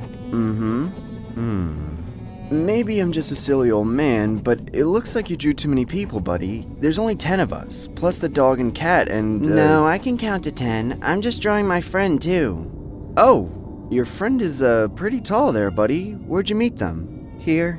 Here? In the house? When? I don't really remember. I saw her last night, though. Dad, is she allowed in the house? A chill ran down my spine. I froze for a moment while my little boy stared me down the way that only children can. When they ask you a question you are not prepared to answer. Don't worry about it, kiddo. You probably just dreamed it up. Okay. I just didn't want to freak him out, or tell the family and have them freak out. Every once in a while, a kid will make something up and believe themselves. But I just had a funny feeling about this one. This was one of those cases when a kid sees something they weren't supposed to see, and they weren't even aware it was wrong. I figured I'd let him at least stay calm for the moment. I knew my wife was going to be home all day, so I went ahead and went off to work despite the goosebumps. But for the whole day, I couldn't stop thinking about it. I tried to distract myself with a task, but every time I got into something, I would get distracted with another realization, some new pair of dots that I connected. I knew I had a lot of kids and the house was always a little messy, but recently things had gotten worse. Things had started going missing or showing up in the wrong place. Misplaced pieces of sentimental clothing, toys that were fine one evening and broken in the morning, and nobody fessing up to getting out of bed past their bedtime. Little things. My heart was racing by the time I got home, and it sank when I saw my son in the exact same spot when I left 8 hours ago. By then, there were several more drawings in all different colors of crayon.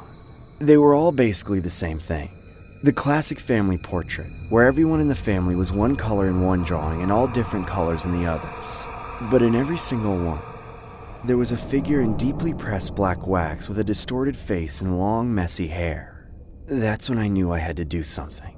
I left right away and bought a bunch of security cameras along with a whole new set of power tools. I spent the evening drilling holes and mounting cameras in the corners of the hallways in the living room, and even some of the bedrooms. And each one I tried to hide with some out-of-season holiday decorations, so they wouldn't be obvious to any would-be intruders. Honestly, I was hoping I'd just gone crazy. That I'd gotten so overworked and scatterbrained that I let the imaginations of a kindergartner get to me. But the very next morning, everything came to light. There really had been someone sneaking into the house. A woman, digging through my family's laundry and trying on her clothes. Rummaging through my children's toy chests and stealing the most valuable items she could find. Using my bathrooms to relieve herself.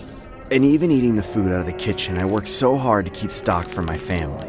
She even had the audacity to drink the milk straight out of the jug, spreading her germs to every single person in the house. I don't know how my stupid dog didn't raise hell when it saw this woman. But I guess she was some kind of dog whisperer, or maybe my dog is just a spineless coward. Because all I saw my dog do was run away and hide.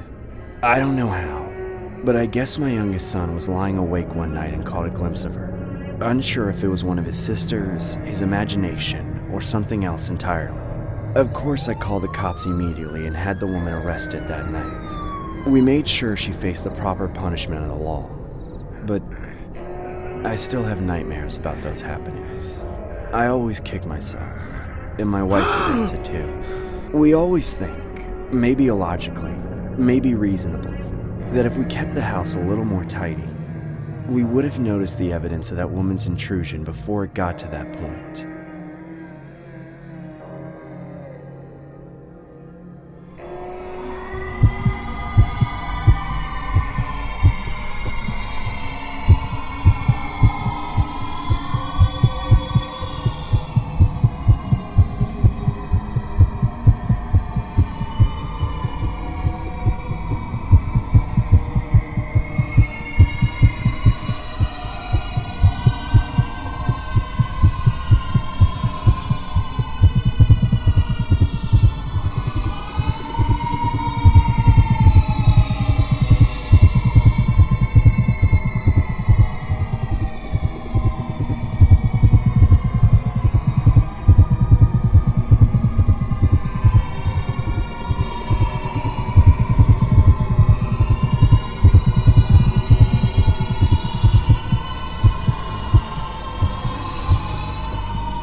I wanted to take my girlfriend to the seafood restaurant I looked up on Google for our anniversary.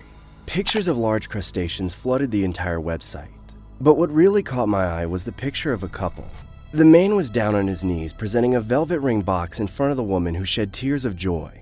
It was the perfect marriage proposal, and this time it would be my turn. I made a reservation on a Wednesday evening, after confirming that my girlfriend was free because I thought booking on a Wednesday would help us avoid the huge crowd. so I picked up my girlfriend from work and we went to a restaurant called Red Lobster.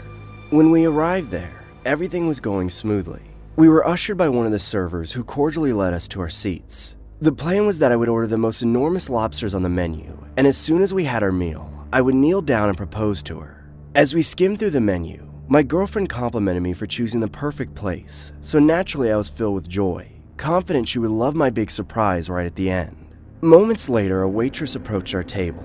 She had a corpulent physique, her body smelled of rotten fish. Her hair was left in disarray and her uniform was seemingly too tight for her body, built with buttons almost giving way.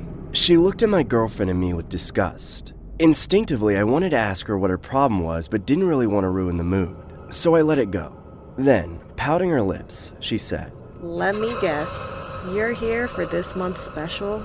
I didn't like her tone, but I proceeded to respond kindly, saying, Oh, yes, please. 2 giant lobsters for me and my special lady. And could you kindly add some shrimp balls, onion rings, and grilled squid too? Thank you. She snickered as she jotted down our order. My girlfriend must have noticed my growing infuriation because she gently held my hand and extended an affable smile to calm me down. Then the waitress spoke again and said, Would that be all? I nodded, trying to suppress my anger. Then, just when I thought she would turn away and head back to the kitchen, with her arms akimbo, she added, It's gonna take 35 minutes for the squid, shrimp, onion rings, and the lobsters. So I hope Miss Piggy over here can wait. Then she placed her dirty fingers atop my girl's shoulder, looking down at her and said, And don't munch on the linen cloth until I get back, you understand? Was this some kind of elaborate prank? Because if it wasn't a pretty good one. I was at my limit, and despite my girlfriend glancing at me, signaling a placid retreat, I stood up anyway and said, Who do you think you are, huh? How dare you badmouth my girlfriend like that? She snickered once more, undeniably pleased, then said, Really? This flat blob over here is your girlfriend? How could you stoop so low? I clenched my fists intending to punch her, ceased by the moment my girlfriend held both my hands shedding tears, asking me to let it slide. I took a deep breath and firmly demanded to give our order to another waitress to save us further trouble. But instead, she simply rolled her eyes and said, Sure, whatever. This night was supposed to be a romantic and convivial evening, but there was no way I would allow anyone to disrespect my girlfriend like that. Despite that, for the next 15 minutes, I was able to forget about that rude waitress and engage in a sweet conversation with my girlfriend. Then, moments later, I noticed the same impertinent waitress approach our table, laying down the shrimp balls, grilled squid, and onion rings. In a split second, all that fury came back to me, and so I said, I thought I specifically told you to hand over the job to another waitress. Which part of my request did you not understand? Hey! Shut your pie hole! We're currently understaffed. You've got the food you wanted, didn't you? Now sit down like Miss Piggy over here. She replied without a tinge of remorse. This evening was a mess. There was no way I could propose to her in this situation. I've had enough already! I want to talk to your manager now! My voice was much louder than before, and I didn't care if we caught anyone else's attention at this point. The server from earlier approached me and asked, I'm sorry, sir, what seems to be the problem here? The problem, you say? The problem is that my girlfriend and I just want to enjoy our dinner, but this waitress keeps coming back with a bag of insults! I flared up. The feeling was like a sudden eruption that turned into spontaneous combustion. The waitress bowed her head in embarrassment and remained silent, while the other server reassured me that the enormous lobsters we ordered would arrive soon and that he would offer me free coupons for all the trouble that took place. Then the server whispered to the waitress and dragged her back to the kitchen to probably give her a good scolding. 5 minutes later, the waitress came back, and averting her gaze, she said in a low tone, I'm sorry. Here, 2 specials. Upon my request, the server allowed us to take pictures of the lobsters alive with their claws taped up. My girlfriend and I did a couple of selfie shots with the lobsters before the waitress took them back to the kitchen to have them cooked. We waited in anticipation. Then, when the waitress served the cooked lobsters, they both came in giant plates covered by gargantuan cloches. I was a tad suspicious because of the sounds emanating from the silver tableware in front of me, but decided to shrug it off. The waitress removed the cloche and said, Enjoy your lobster. Oh my god! Then it came at me faster than I could dodge it. In an instant, the lobster jolted and clipped my nose with its claws. My girlfriend shrieked in fear as I struggled to break free. After engaging in battle with a crustacean that seemed like forever, I managed to get it off with the help of a server who yanked it away from me. I screamed in pain as blood gushed out incessantly, and I had to be taken to the hospital for proper treatment. My life was out of danger, but I lost my nose in the process. While lying down in the hospital bed with my girlfriend by my side, we watched the news together and saw the waitress from Red Lobster get arrested. When the other staff members were interviewed, they revealed that she was a victim of domestic violence who took it out on innocent customers.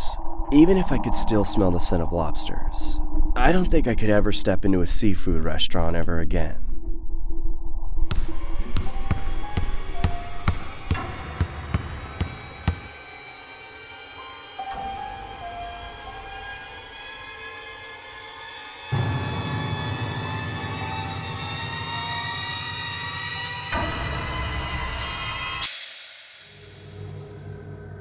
Even though I saw it happen with my own eyes, I still can't believe that there are creeps out there who single out and target high-class ladies like me. I mean, obviously I'd heard stories about girls my age getting hurt or going missing, but all those girls were nobodies before that all happened to them.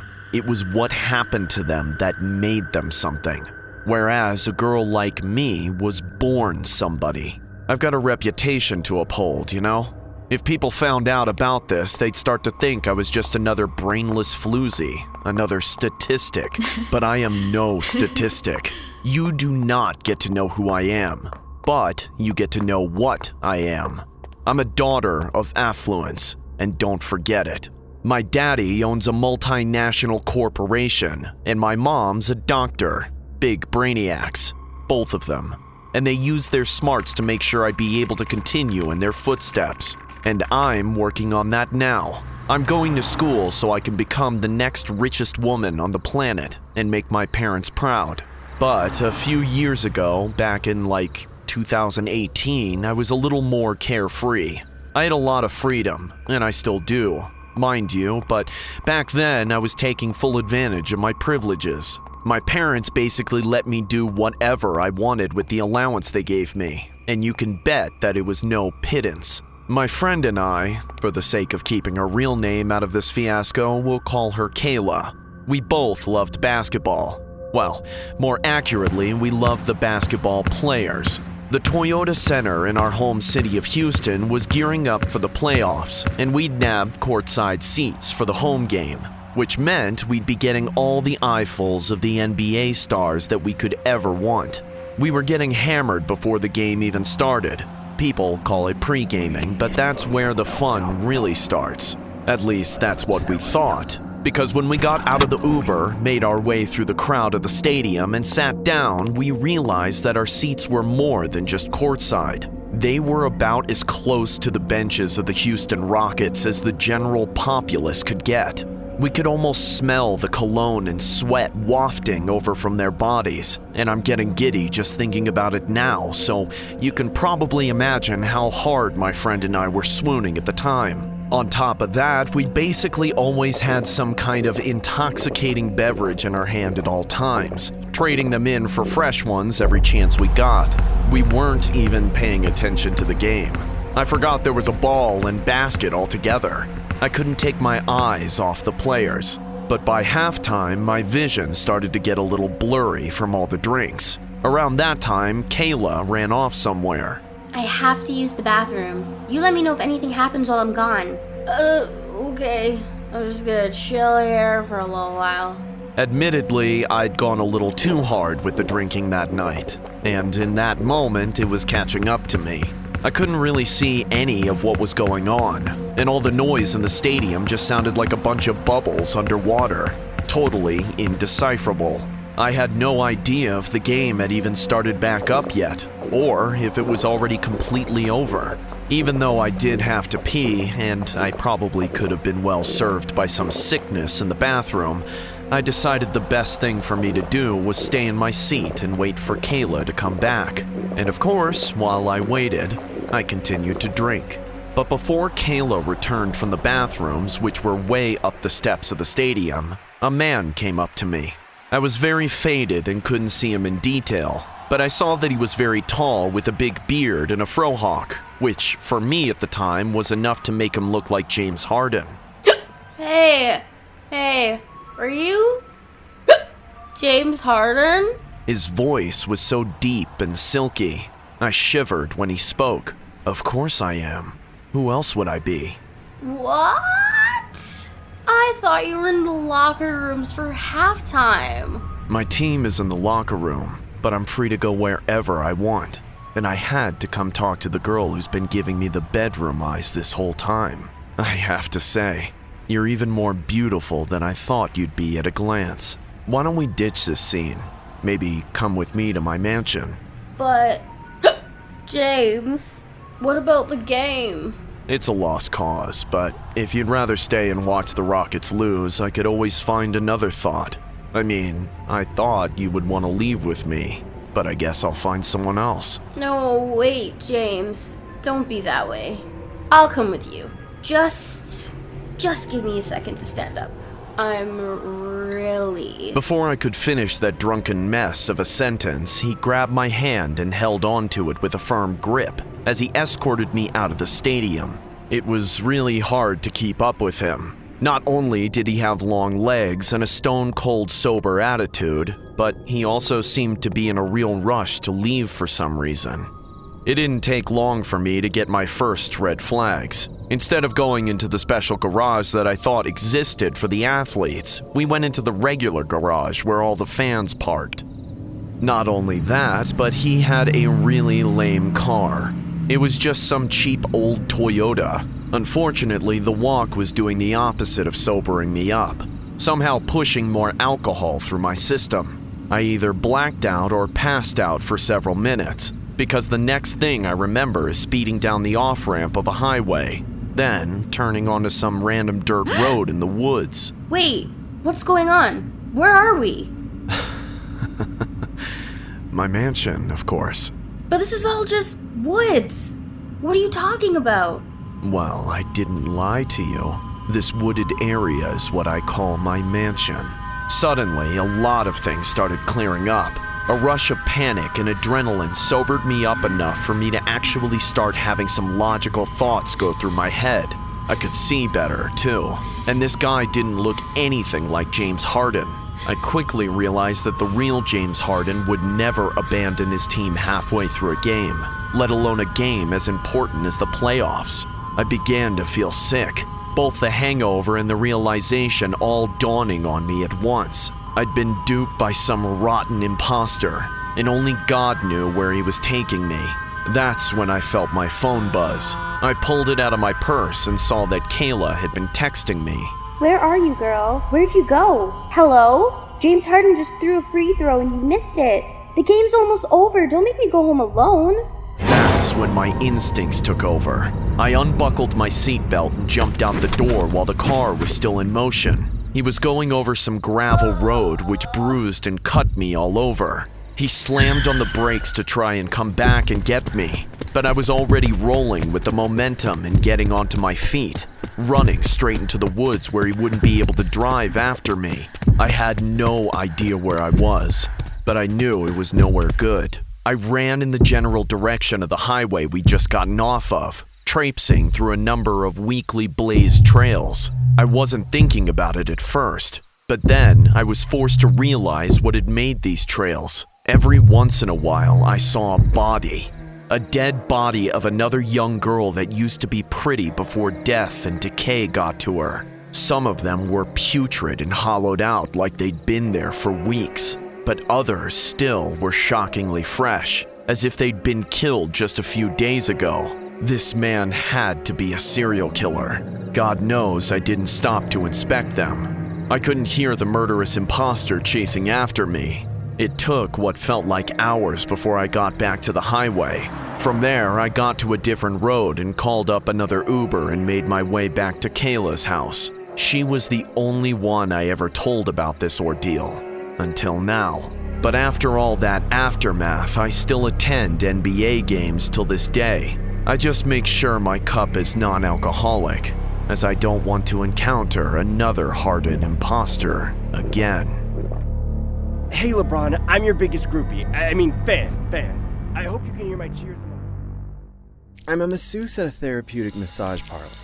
One that's known for being a respite for tired and weary workers who require accommodations at later times of the night than most parlors stay open. We're officially open until 10 o'clock. But in many cases, the girls and I tend to stay at work as late as midnight, working on quote-unquote overtime for our regular clients. Since we're open so late, there have always been rumors that we operate a little sleazier after hours, offering services that are outside the realm of massage therapy. But I don't participate in any of that. I go to work to use the skills I learn in school to make a living. My body, though I'm sure it can make money if I desire to use it that way, is my sanctuary. That said, I mind my own business as far as the other girls are concerned. They're allowed to do what they want. I'm not their boss and I don't judge. It's just not something I would do. Though I do understand feeling the need for a little extra cash on top of the regular paychecks. I have my own side hustle as well. I operate a sort of freelance massage business out of my home for the really late night clients. Still, I don't offer any sleazy services, especially in my own home. I'm just a night owl and I'm usually up until sunrise most nights anyway, so I don't mind working until 2 or 3 in the morning as long as the clients pay the convenience fee. My home massages aren't the most popular thing, however, as I don't venture to tell many people about it. I only let very specific kinds of people into my home. Usually the more unorthodox people who may not feel as comfortable in the public parlor. I'll explain what I mean. One day I arrived at work around the same time as a coworker of mine. We entered the lobby together and scanned the room for the potential clients we might end up getting. For the most part, the crowd was pretty typical, but there was one man who stood out. He was impossible not to see, because he looked to be taking up 3 whole seats in the waiting room. The grossest thing about those sorts of people, in my opinion, is the clothes they wear. They must struggle to find clothes that fit them, and for that matter, the act of doing laundry must be a daunting task, because it always looks like they've been wearing the same raggedy old stain-ridden shirts and crusty baggy sweatpants with overstretched waistbands. I shuddered when we made eye contact and he gave me that snaggletooth smile. My coworker and I both tried to ignore the man. We walked through the lobby to the front desk where the receptionist was waiting to give us her schedules for the evening. Neither of us wanted to get that obese man's appointment. But of course, as fate would have it, I received it. I sighed and tried to hide my intense feelings of disgust. I reveled in the appointments I had before him, where I got to work on regular, semi-attractive, or at least not revolting people. But my time with him came sooner than I wanted. Appointment for Johnson? That's me! I watched him squirm and pry himself out of the seats he was wedged in. It took him a good minute. When he finally made it to his feet and hobbled over to me, I suppressed my urge to gag and tried to pretend that he was just any normal client. Go on in and get comfortable. Undress if you'd like, and there's towels in there for you. I'll be in after a few minutes so you can get settled on the table before we begin. You have such a hospitable and welcoming attitude, ma'am. Just the sound of your voice is already relaxing me. But I bet your hands will relax me even more. That's why they pay me the big bucks, Mr. Johnson. I waited a few agonizing minutes, then entered the massage room. I did not engage in conversation. I wanted this whole thing to go by in silence, and for the first minute or so, it seemed like that would be the case. He didn't say anything as I oiled up my arms and hands, but as soon as I put my hands on him, he started moaning. And it wasn't the quiet, muffled moaning you might expect from someone laying face down. No, it sounded like the dramatic, theatrical, wall-piercing moans of a man in the middle of, well, you know.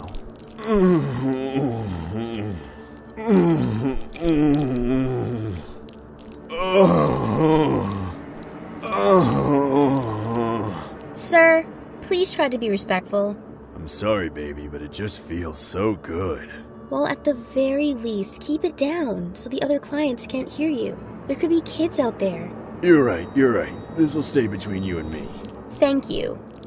Most of the massage wasn't so bad. He didn't talk the entire time, but every few minutes he'd say some unsavory, suggestive things. I could use a lot more of your angelic touch, now and later. Maybe we can be friends outside this place as well.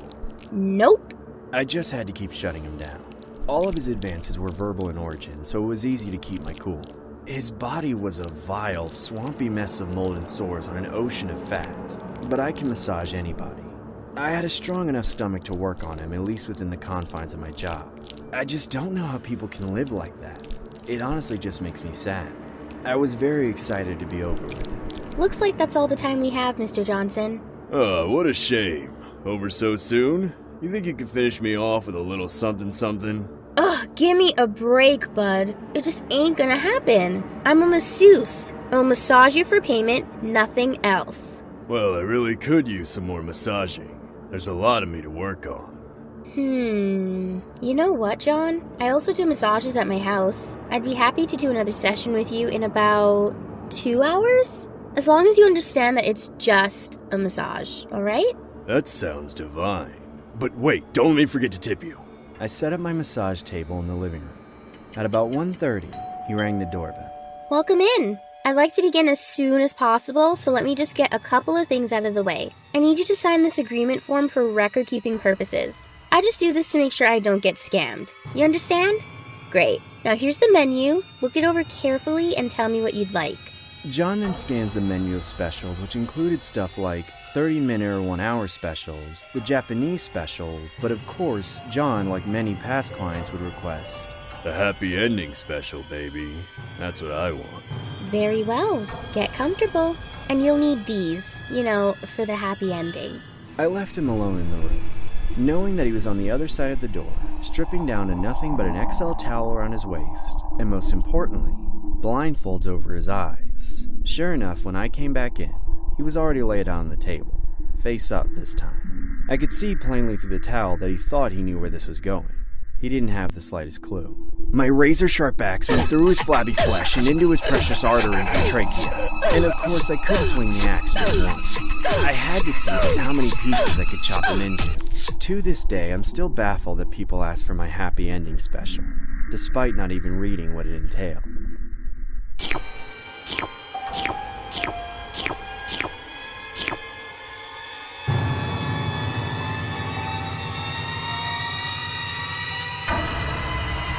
This following story was inspired by a Baton Rouge male who worked at a Dairy Queen. I just want to give you a disclaimer that what you're about to witness might make you queasy the next time you order at a fast food restaurant. I personally find this story rather disgusting than scary. Here's what it looked like. I've been in and out of jail in the past, but hey, I never killed anybody, alright? I was arrested on account of theft and illegal substance imports and nothing more. Now that I was free again, I had found serenity at Dairy Queen, where my manager and colleagues were all nice to me. I felt that I could handle any situation no matter how stressful it was, with only one exception: no police officers. I'd survived my first 2 weeks on the job without any commotion, but one day it all went downhill when my worst nightmare entered through those heavenly doors. A stout man in a black long-sleeve uniform with a peaked cap and a shiny badge. I knew it was too good to be true, because no matter how much I wanted Dairy Queen to be free of these vermin, police officers couldn't resist the mouth-watering treats Dairy Queen had to offer. I attempted to ask my colleagues to handle the customer, telling them that I was sufficiently under the weather. However, it was one of those busy days where everybody had something to do, and to make matters worse, we were understaffed. So I had no choice but to handle the task delegated to me. Looking down at the counter, I felt really uncomfortable standing in front of the officer. I thought that perhaps there was a way for me to still get his order without making direct eye contact. But then, moments later, the cop called my name with a familiar tone that instantly sent chills down my spine. Well, well, well, look who we have here. It's my old buddy, Mr. Johnson. So, how's life out of prison? He asked aloud with a smug look on his face. I didn't appreciate what he was doing, letting my colleagues and other customers know about my past since it might scare them off or give Dairy Queen a bad image. With my mama's reminders running through my head, I took a deep breath, urging myself to remain calm. It's been swell, officer, I replied monotonously. Then, in a split second, memories of a past that I kept neatly tucked in the archives of my brain rushed back to the surface. I had flashbacks of Officer Ralph forcing me into a corner so that he could beat me up with his truncheon whenever he felt like it. One time, he and another officer took me to the restroom, where I nearly drowned after they dipped my head into a drum of water. But I had to put all those thoughts back where they belonged, in the past. After all, I didn't want to make a scene. Then, moments later, the irksome cop scanned my body from head to waist and said, "From what I recall, this type of job doesn't suit you at all." It was apparent that he was trying to provoke me, but all I said was, "May I take your order, sir?" He shook his head with a smirk and replied, Sure, I'd like 1 burger, 50 Oreo blizzard cakes, and 80 chocolate blizzards. All right, that would be $2,355, sir, I replied, my body stiff from all the tension. Well, maybe you can pay for me, Mr. Johnson, he said, placing his filthy hand on my shoulder.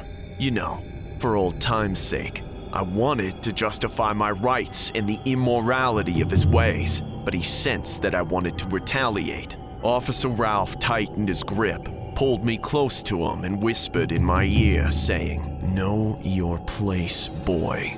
I could always visit the manager's office and tell him all the terrible things you did that brought you to jail.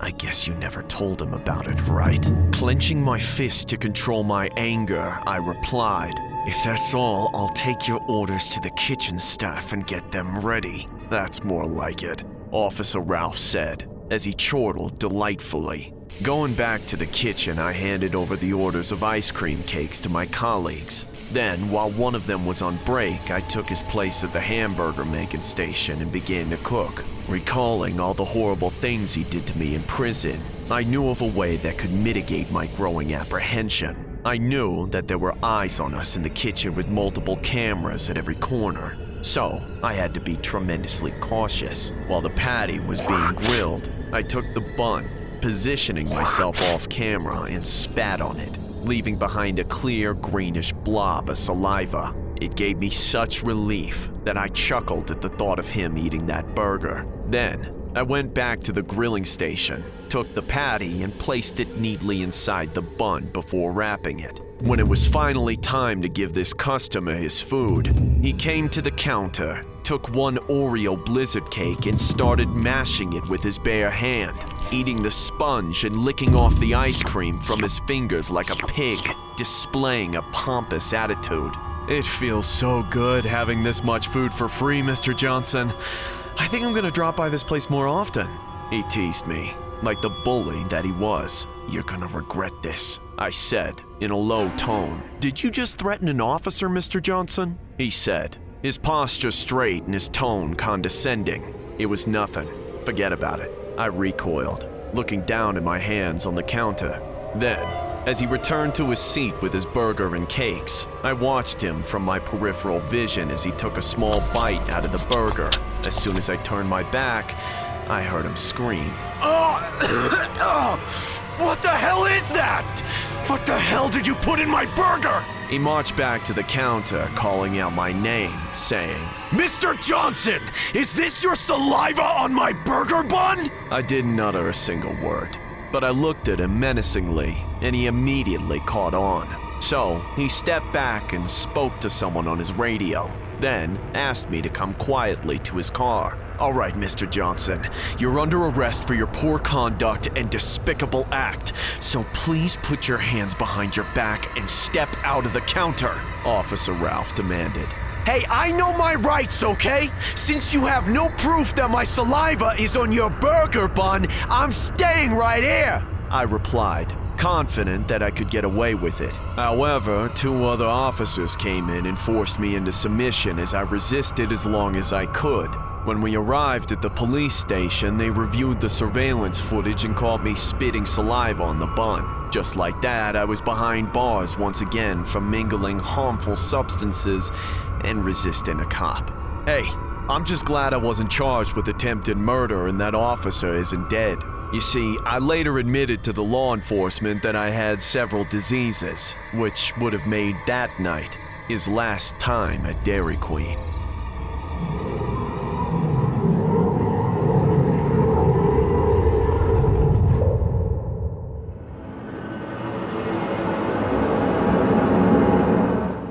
The next story was inspired by this disturbing drawing that had surfaced the internet for quite some time.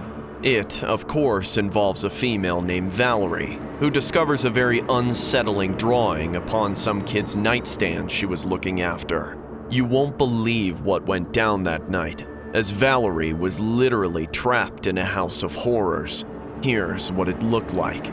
I'm currently in college and live on the res.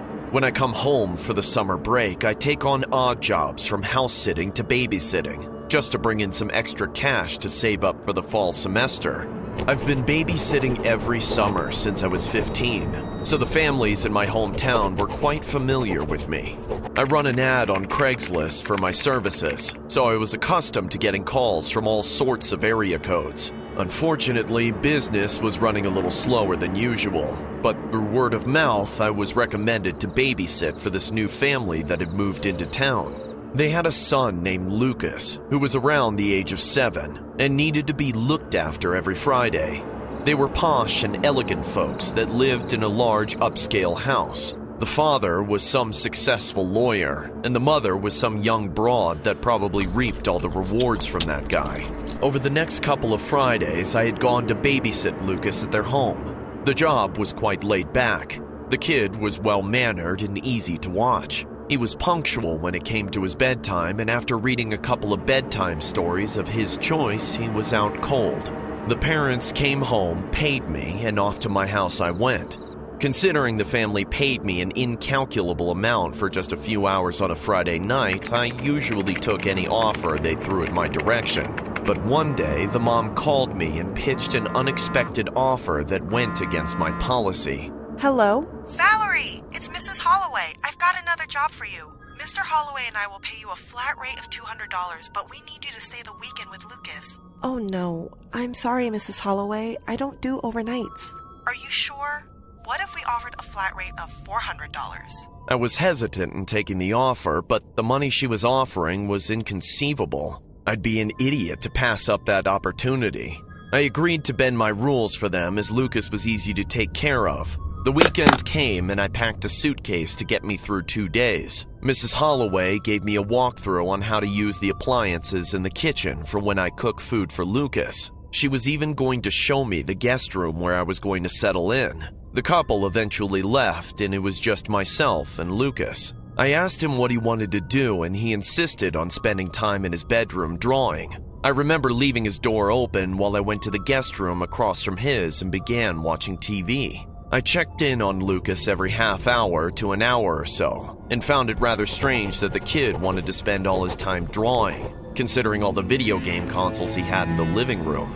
After a few minutes of prepping our respective plates, I went up to Lucas's room and noticed he was still honed in on his drawings. I could hear him utter some gibberish while simultaneously drawing as I knocked on his door and said, Lucas, dinner's ready. It goes here, this goes here. Lucas? I said dinner's ready. Bring it up here! Can't you see I'm busy? I couldn't believe what I was hearing. I was visibly taken aback and knew he could see it too, due to the expression on my face. He then put his markers down and came down to the dining area, where I then served dinner. We both sat and ate in silence. I couldn't help but feel the awkward tension in the air as I could sense he was itching to head back to his room and draw more. As I tried to spark up some conversation, Lucas didn't say a word. He didn't even acknowledge my existence as he kept his eyes glued to his plate. I couldn't help but feel baffled. It was almost if I was talking to another kid from the complete 180 he pulled since our first interaction. I began to question if I had done something wrong, but the little brat just kept ignoring me. Lucas then excused himself and headed back to his room. To be honest, I didn't know how to feel or act, so I just kept my mouth shut and played the waiting game till the parents arrived. As I cleaned up after the two of us, I headed upstairs and could see Lucas back at it again with his drawings through the narrow opening of his door. During the rest of my stay there, it had become a daily thing, maybe an hourly thing or even an every minute kind of thing, where Lucas would completely indulge himself in his drawings every time I passed by his room. Every time I asked him to come down and eat, he would just shout stuff like, "I'm busy! Leave!" and pointed out the door like I was some dog or something. I then came to the realization that the kid I once thought was charming and funny was anything but an obsessed narcissist who was infatuated with his artistic craft and nothing else. I didn't bother to alert his parents and opted to just ride out the rest of the gig till his parents arrived back, as I knew this would be the last time I would ever babysit this kid again. On the last night, just an hour shy before the parents arrived back, I made it my duty to check out his drawings before leaving the house. I couldn't help but feel curious as to what the hell he was drawing that would not make him want to leave his room. I remember curling up in my bed while watching some TV when I heard the little twerp head downstairs. That was my cue to head to his bedroom, so I quickly turned off the TV and darted down the hallway. I could feel my heart racing out of my chest, despite my adversary only being 7 years old. I wasn't down to face the noise, and certainly wasn't down to deal with an inevitable temper tantrum if I was to get caught red-handed in his room. I could recall seeing the sketch pad sitting on his desk. I picked it up and literally had to bite my tongue as I felt the sudden urge to scream. There lied a picture of a stick figure with its head chopped off. There was an axe hovered over the head with a message above it saying, "Dear Valerie, get out of my life." I froze in disbelief, trembling as I read the message over and over again. I mean, literally. I read the message over and over again, as the rest of the sketch pad had the same exact drawing with the same message on it. I carefully ripped off one of the pages and slid it inside my back pocket. As I backed off and began to make my way into my room, I could hear loud grunting and thuds coming from somewhere in my bedroom. It sounded like Lucas was there. When I approached the doorway and turned the lights on, I could see Lucas smashing my bed with an axe. I stared in disbelief as I said, What the hell are you doing, Lucas? "Sorry, I thought you were sleeping." I literally yelled from the top of my lungs and ran straight to the foyer and out the front door. I didn't bother to grab my belongings, but was able to grab my sneakers when heading out. Luckily, I had my phone on me and ended up calling an Uber home. While I was on my way back, I ended up calling Lucas's parents, but didn't get a response. I decided to leave a few text messages regarding the situation. When I got to my house, I curled up into my bed and couldn't help but stare at Lucas's disturbing drawing. About a minute later, I got a text message from the mom saying, Where the hell are you? And why did you leave my son home alone? He was only joking around. I didn't bother to respond back. I just put my phone on Do Not Disturb and tried sleeping the night off. When I woke up the next morning, I checked my phone and could see hundreds of missed calls and texts saying stuff like, Can you please call me back? We need to talk. Val, can you please come back to pick up your money? I also wanted you to babysit Lucas for one more weekend if that's okay. I left her on red and never babysat for her or anyone ever again.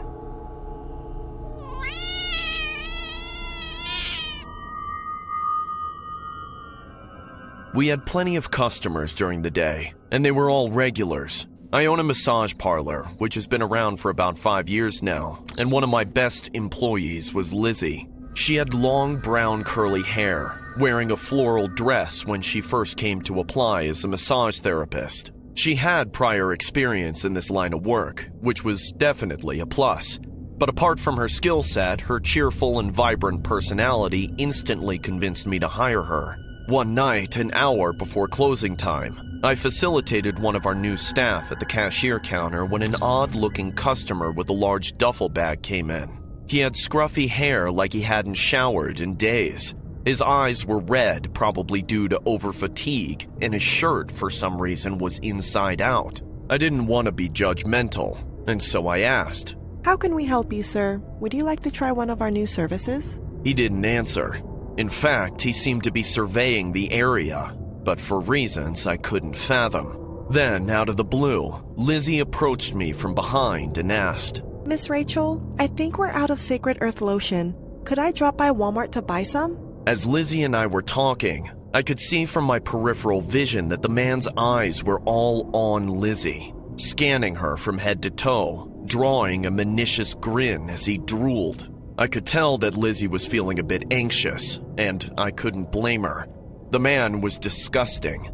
I had a bad feeling about him, but I couldn't drive him away based on a mere hunch. We still had Sacred Earth lotion in the storage room. Therefore, I asked Lizzie to search for a specific box on the top shelf, which she might have missed earlier. As soon as she left, the man approached me and asked, Oh, I've never seen her before. Is she new here? Well, it's the same I can say for you, sir. I haven't seen you around these parts. I retorted, infuriated by his lack of hygiene and how he pretended to be an old customer. You got me. He wanted to make it look like he was messing around, but I wasn't pleased. There was just something about him that rubbed me the wrong way. Then he proceeded to say, "That pretty girl you were talking to, I want her to give me a massage." He brought out some cash from his pocket and handed it to the cashier, who looked at me with reluctance. I gave a curt nod, accepting the customer's payment. I called Lizzie, who had just returned after bringing out the last bottle of Sacred Earth lotion. Since the new cashier was a working student, I allowed her to end her shift early. The other staff went out to buy food, so by now it was just me, Lizzie, and the strange man. I stayed at the front desk while Lizzie was in a room, providing services to the customer. Moments later, I heard a loud banging sound on the door of one of the rooms. I jolted from my seat, thinking about Lizzie. By the time I reached the massage door, the banging had stopped.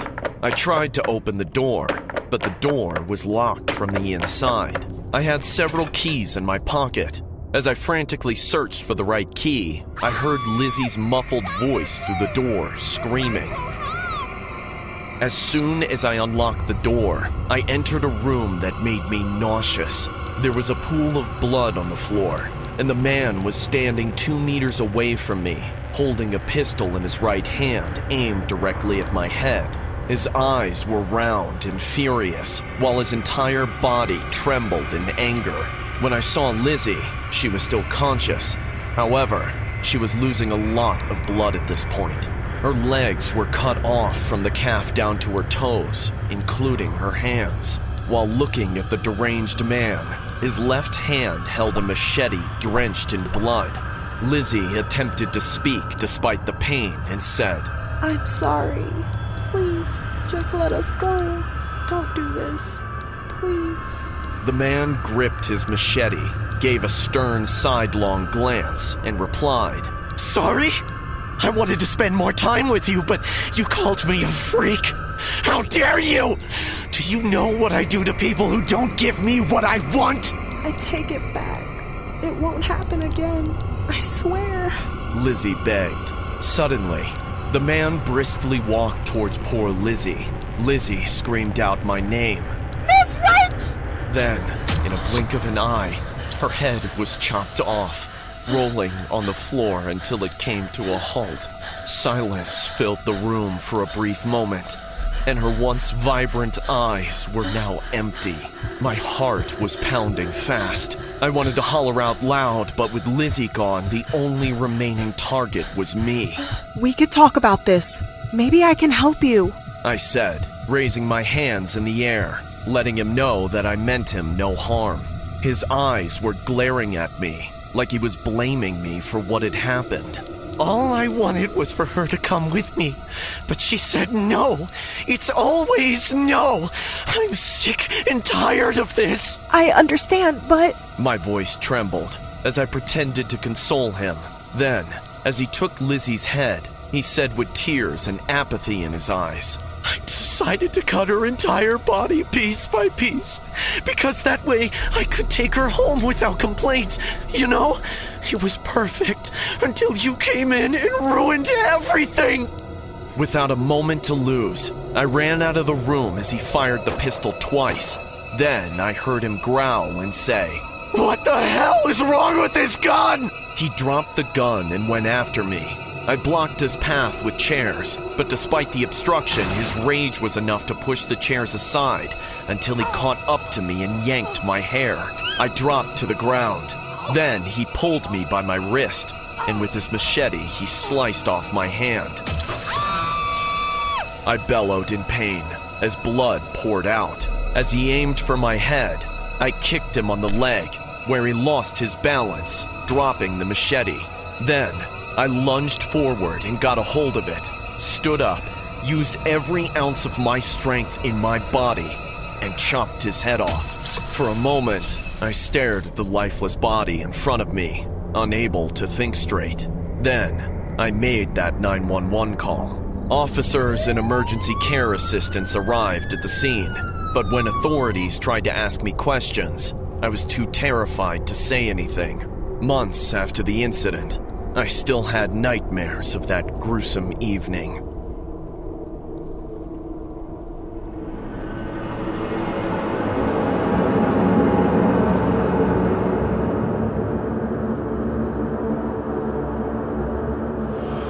For this story, it's certainly not doorbell footage, but something even more chilling. Something that's gone beyond those realms, as you're now looking at breaking and entering.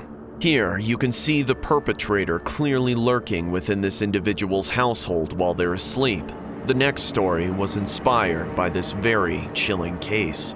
My mom's a lot like a lot of moms. I think because she's always had the habit of giving me advice that didn't really seem important at the time. She always tried to boil down life lessons into a saying, but she should have known that I was never going to learn that way. Girl, you better be careful hanging around all those boys. They're going stupid with puberty. Whatever, mama. I can handle myself. You ain't listening to me now, but you'll know what I'm talking about soon enough. All boys your age want the same thing, and it ain't your personality. Mom, come on, they're just my friends. She'd say stuff like that so much that I just started tuning her out. It was my second year of high school, and all I wanted to do was live my life. I didn't have time to be sheltered, and it wasn't like I was an idiot. I knew who was good and who was bad for me, as far as I was concerned. Even though I wouldn't admit it, I always knew she was right about one thing. Boys are thirsty, and some of them don't make up for it. I got a lot of attention from boys, but I curbed pretty much every single one of them, because most of them weren't worth the time of day, let alone the trouble of dating them. Personally, I wasn't ready for all the dating stuff, though I did enjoy getting closer to it, watching from a distance as people I didn't care about from school got into drama and started fights. Most of what I did was just hang out with friends, but I wasn't open about that with my mom either.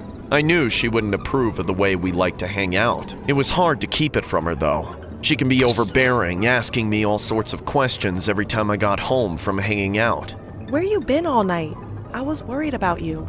Come here and give your mama a hug. Really, Mom? I'm tired. You're just gonna live here and not hug your mama? Get over here, girl. Fine. Child, you smell like a skunk. Who were you with tonight? I was just chilling with the girls, Mama. We didn't do anything. I'm sure y'all did a whole lot of nothing. Those girls are a bad influence on you, getting you into that stuff at such a young age. What stuff are you talking about? Don't play dumb with me. You know, you best be careful who you're getting that stuff from. Those boys are the worst of all. You can't ever be alone with them, you hear me? Yeah, I hear you. I got so tired of her interrogating me every time I got home that I started to sneak out after she went to sleep. I figured if she didn't know that I'd ever left, she wouldn't know any better about what I was getting up to. I should have known she would find out. Moms find about everything. She caught me sneaking back in through my window one night, and she flipped out. She grounded me, gave me a stupid curfew, and didn't let me go anywhere. And she took my phone away. The only thing I could use to talk to my friends was my school laptop, which she knew she couldn't take away. But she did not stop there. She bought that camera that goes on your doorbell, and she got extra cameras to put in the house. To make matters worse, she didn't even let me sleep in my room. She made me sleep on the couch. All that combined made it impossible to go anywhere. Even if I wanted to sneak out, there was no way I could get away with it. And because I couldn't hang out with my friends anymore, they started to turn on me. They understood for a couple of days that I was grounded by my helicopter mom, but it didn't last. After a week or so, they just started talking down to me, saying stuff like I was a mama's girl, prude, and a flake for not hanging out. And it wasn't just my friends.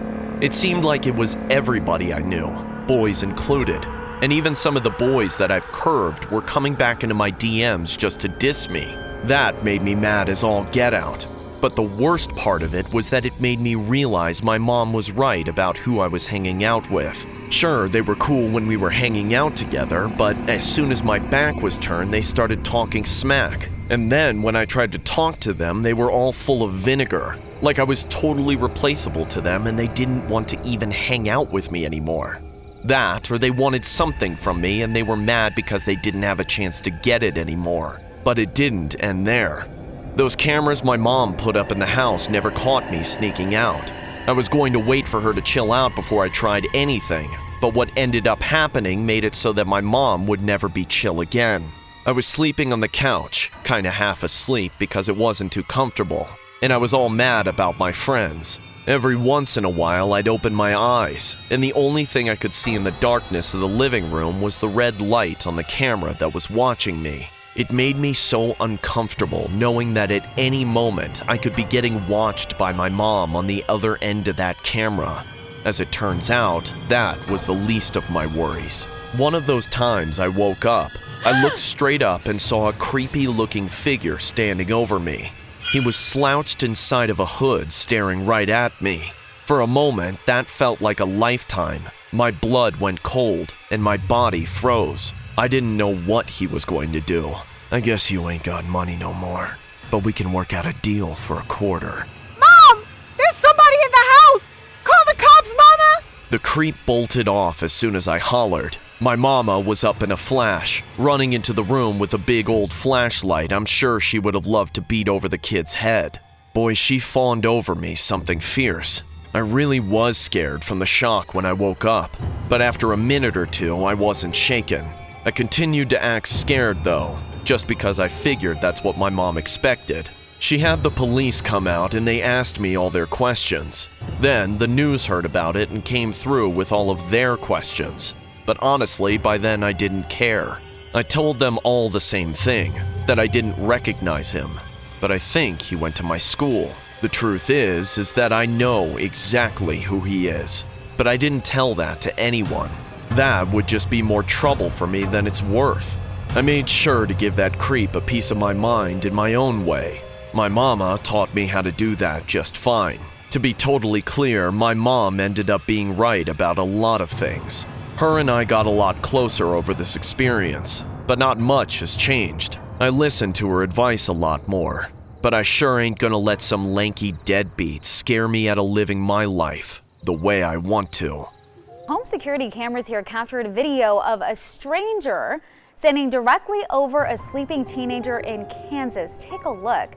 Anaya Robinson says when she opened up her eyes, she felt like she was in a scene from a movie. The Wichita Police Department responded quickly, but the intruder had already left the home. Hi, sir. Would you like to buy some chocolate? How much? How much you got? This story was inspired by a 42-year-old woman who entered a Red Lobster restaurant on a Saturday night. She was allegedly belligerent, but it was what she did at the Red Lobster that shocked the staff and fellow customers. As a disclaimer, the animation does exaggerate the incident, but overall you'll get the gist of what went down that night. Here's what it looked like. When you train to become a waiter at a semi-fancy restaurant like Red Lobster, you actually have to train as a host for several months before they let you become a server. I didn't know this until I'd already been hired on as a server, and then got stuck in a totally different job. Basically, what this means is your bosses have an excuse to withhold your share of the tips while you get paid less than minimum wage to stand in front of the entrance and greet every single customer that comes through the door. Sounds like an easy job, as long as you're not socially inept. And it is easy most days. When it's not busy, much of the time in a day is spent chilling in silence with the lobsters in the tank by the front door. I always found it weird how they keep them on display. If you didn't know, those lobsters really are the same lobsters that you would eat at Red Lobster if you were to order a lobster.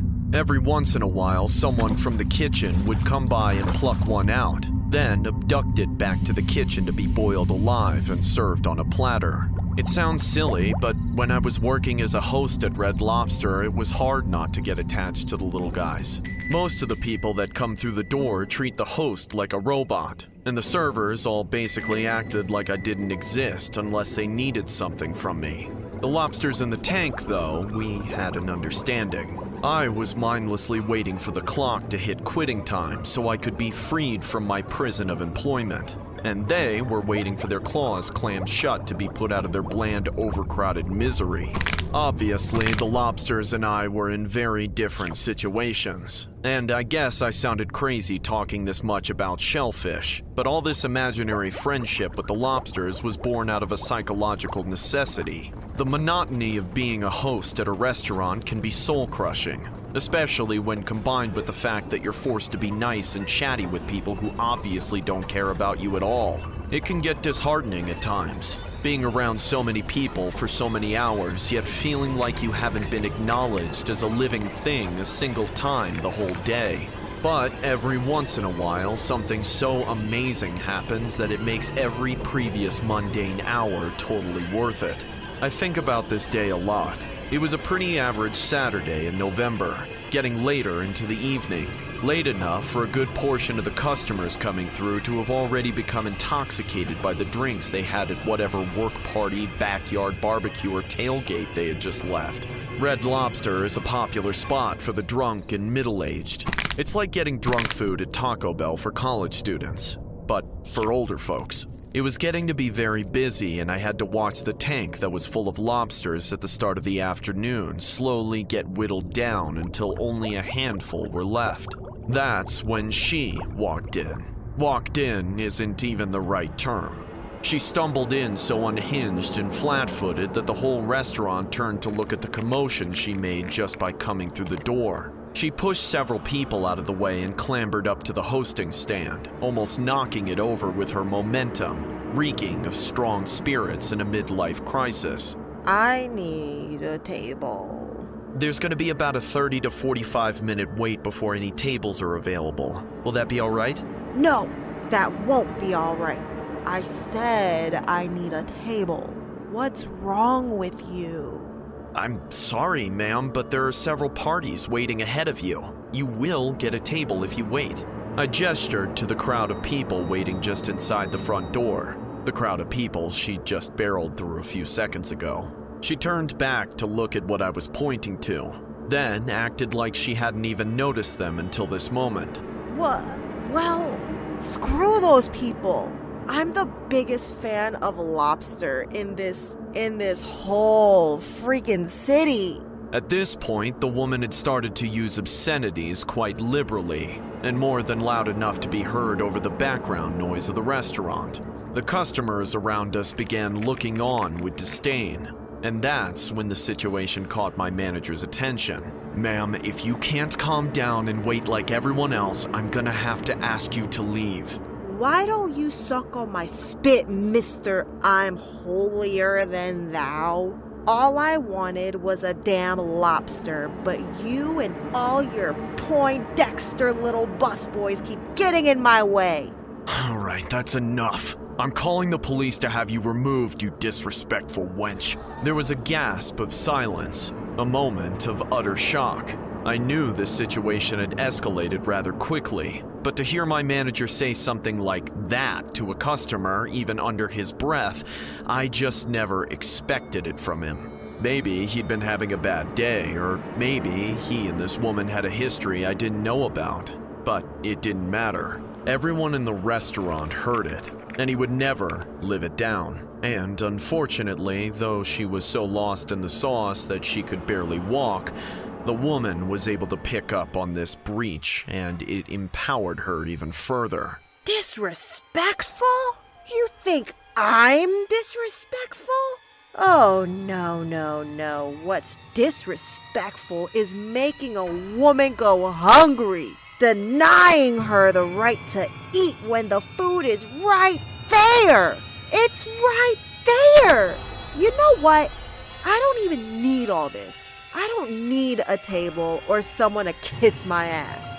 All I need is one of you. Ma'am, please don't. But it was too late. There was no stopping her as she vaulted over the edge of the tank and crashed down into the water, splashing everyone within a 10-foot radius. The lobsters scurried away from her, but they couldn't get far. Everyone in the restaurant could do nothing but look on in stunned bewilderment at the woman in the lobster tank. Maybe getting flushed with cold, salty water sobered her up a bit, because she was only there for a moment. She grabbed around until she caught hold of a lobster. Then she threw it out of the tank. Next, she rather hilariously attempted to climb out a few times, slipping back in on a number of attempts before finally managing to get her old flabby body over the edge of the tank. Then she fell down to the floor like a sack of bricks. She scurried up to her feet, soaking wet and dripping water everywhere, looking around with crazed eyes and breathless, gritted teeth. While she'd been struggling to climb out, I'd found myself walking over to the lobster that had fallen to the floor, about to pick it up. No! He's mine! The woman screamed in my face and snatched up the lobster before I could lay my hands on it. With the lobster in hand, she looked around one more time at the very unusual scene she had created, then bolted out the door. A few days later, I heard that the police had tracked her down and arrested her, slapping her with some kind of indecent public intoxication charge. My manager seemed to be happy about it, but none of us really liked him after the way he handled the situation to begin with. What struck me, though, was that the woman was never charged with theft, even though that lobster was worth a chunk of change. I never even heard if the lobster was ever recovered. If she ever got home with it, the likelihood is that she tried to cook it and eat it, probably horribly mangling it in the ugly process of her drunken preparation. But I like to think that she had a change of heart on the way home, and instead relieved him of his rubber band restraints and set him free into a channel somewhere. I just want to believe that at least one of those lobsters that came through the restaurant got afforded another chance at life, even if the circumstances were unusual. A 42-year-old woman was arrested Saturday after stealing a live lobster. The Pinellas County Sheriff's Office says the manager of the St. Petersburg Red Lobster asked Kimberly Gable to leave because she was bothering other customers. He told deputies that Gable shouted obscenities as she headed for the door, grabbed a live lobster from the tank near the entrance, and took off. Deputies found Gable nearby, but she no longer had the lobster. She is charged with disorderly intoxication and theft. They just understand me. People always want all that huggy kissy crap.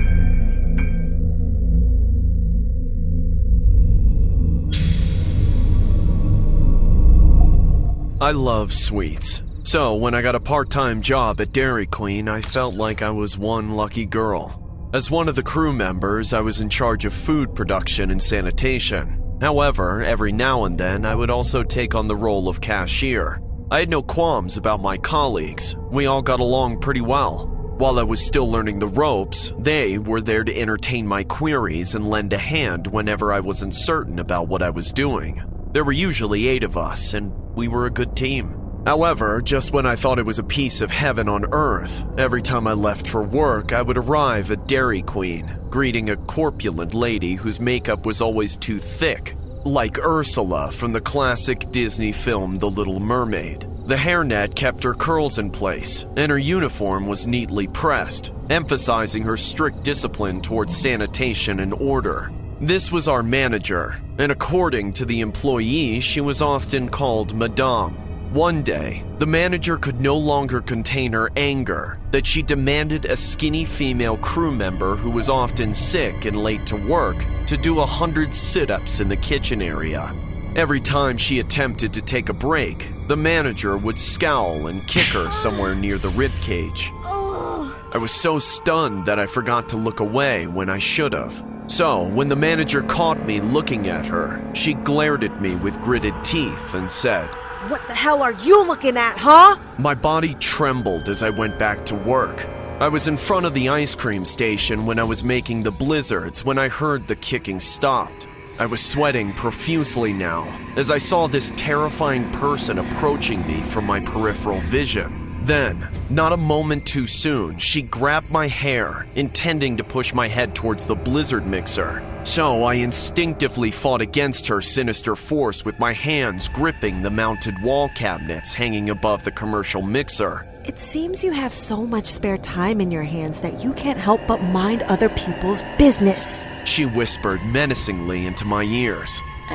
I'm sorry, ma'am. I didn't mean to. You see, Miss Davis, I have a reputation to uphold. What would happen to me if you screwed up all the ice cream, huh? She said, as she pushed my head a bit further right onto the machine, my hand pressing against the dispense button and ice cream pouring out everywhere from the floor to the inside of my shoes. Concerned that the floor would be a safety hazard, I desperately said, Madame, please stop! Then, just when my colleague was about to tap her on the shoulder, she released her grip, allowing me to step back for a moment. Then, she yanked me by the collar and whispered, If you tell your family about this, it's not only your job that's at stake here. I have other ways to mess up that pretty little face of yours. Get back to work, you useless pile of trash! She exclaimed, glowering at all the employees before returning to the office and slamming the door behind her.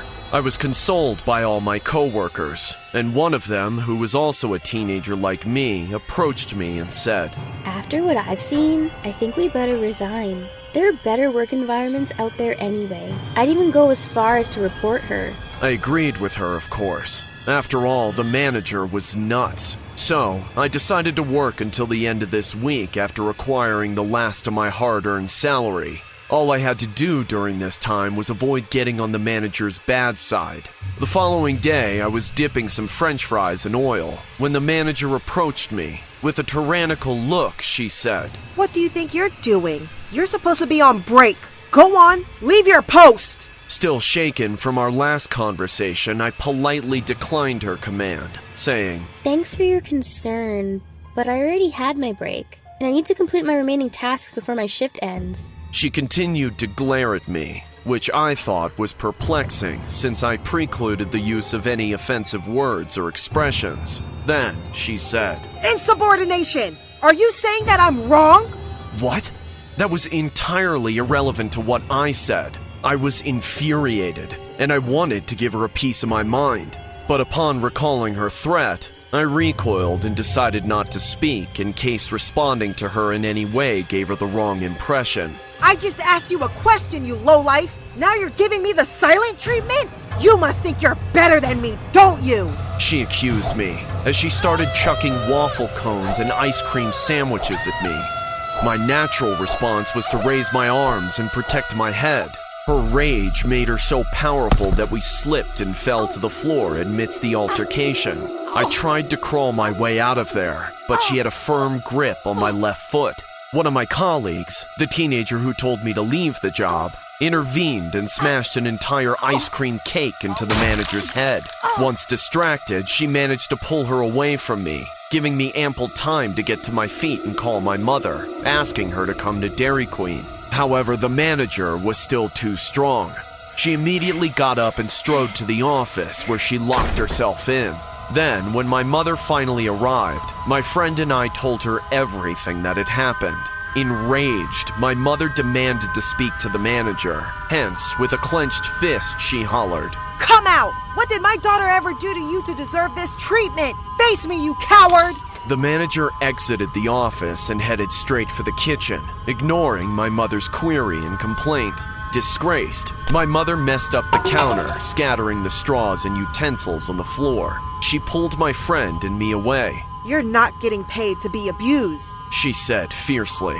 Then, moments later, the manager came back with a mixing bowl as though she were ready to explain herself. But to our surprise, she threw hot cooking oil at us, hitting my arm in the process and giving me mild burns. Our level of toleration had its limits. Hence, all three of us jumped over the counter and charged at her, beating her to a pulp. We scratched her, slapped her, and punched her incessantly, tearing up her clothes. When the police finally arrived, 3 of us were charged with simple battery, while the manager was arrested for aggravated battery and assault.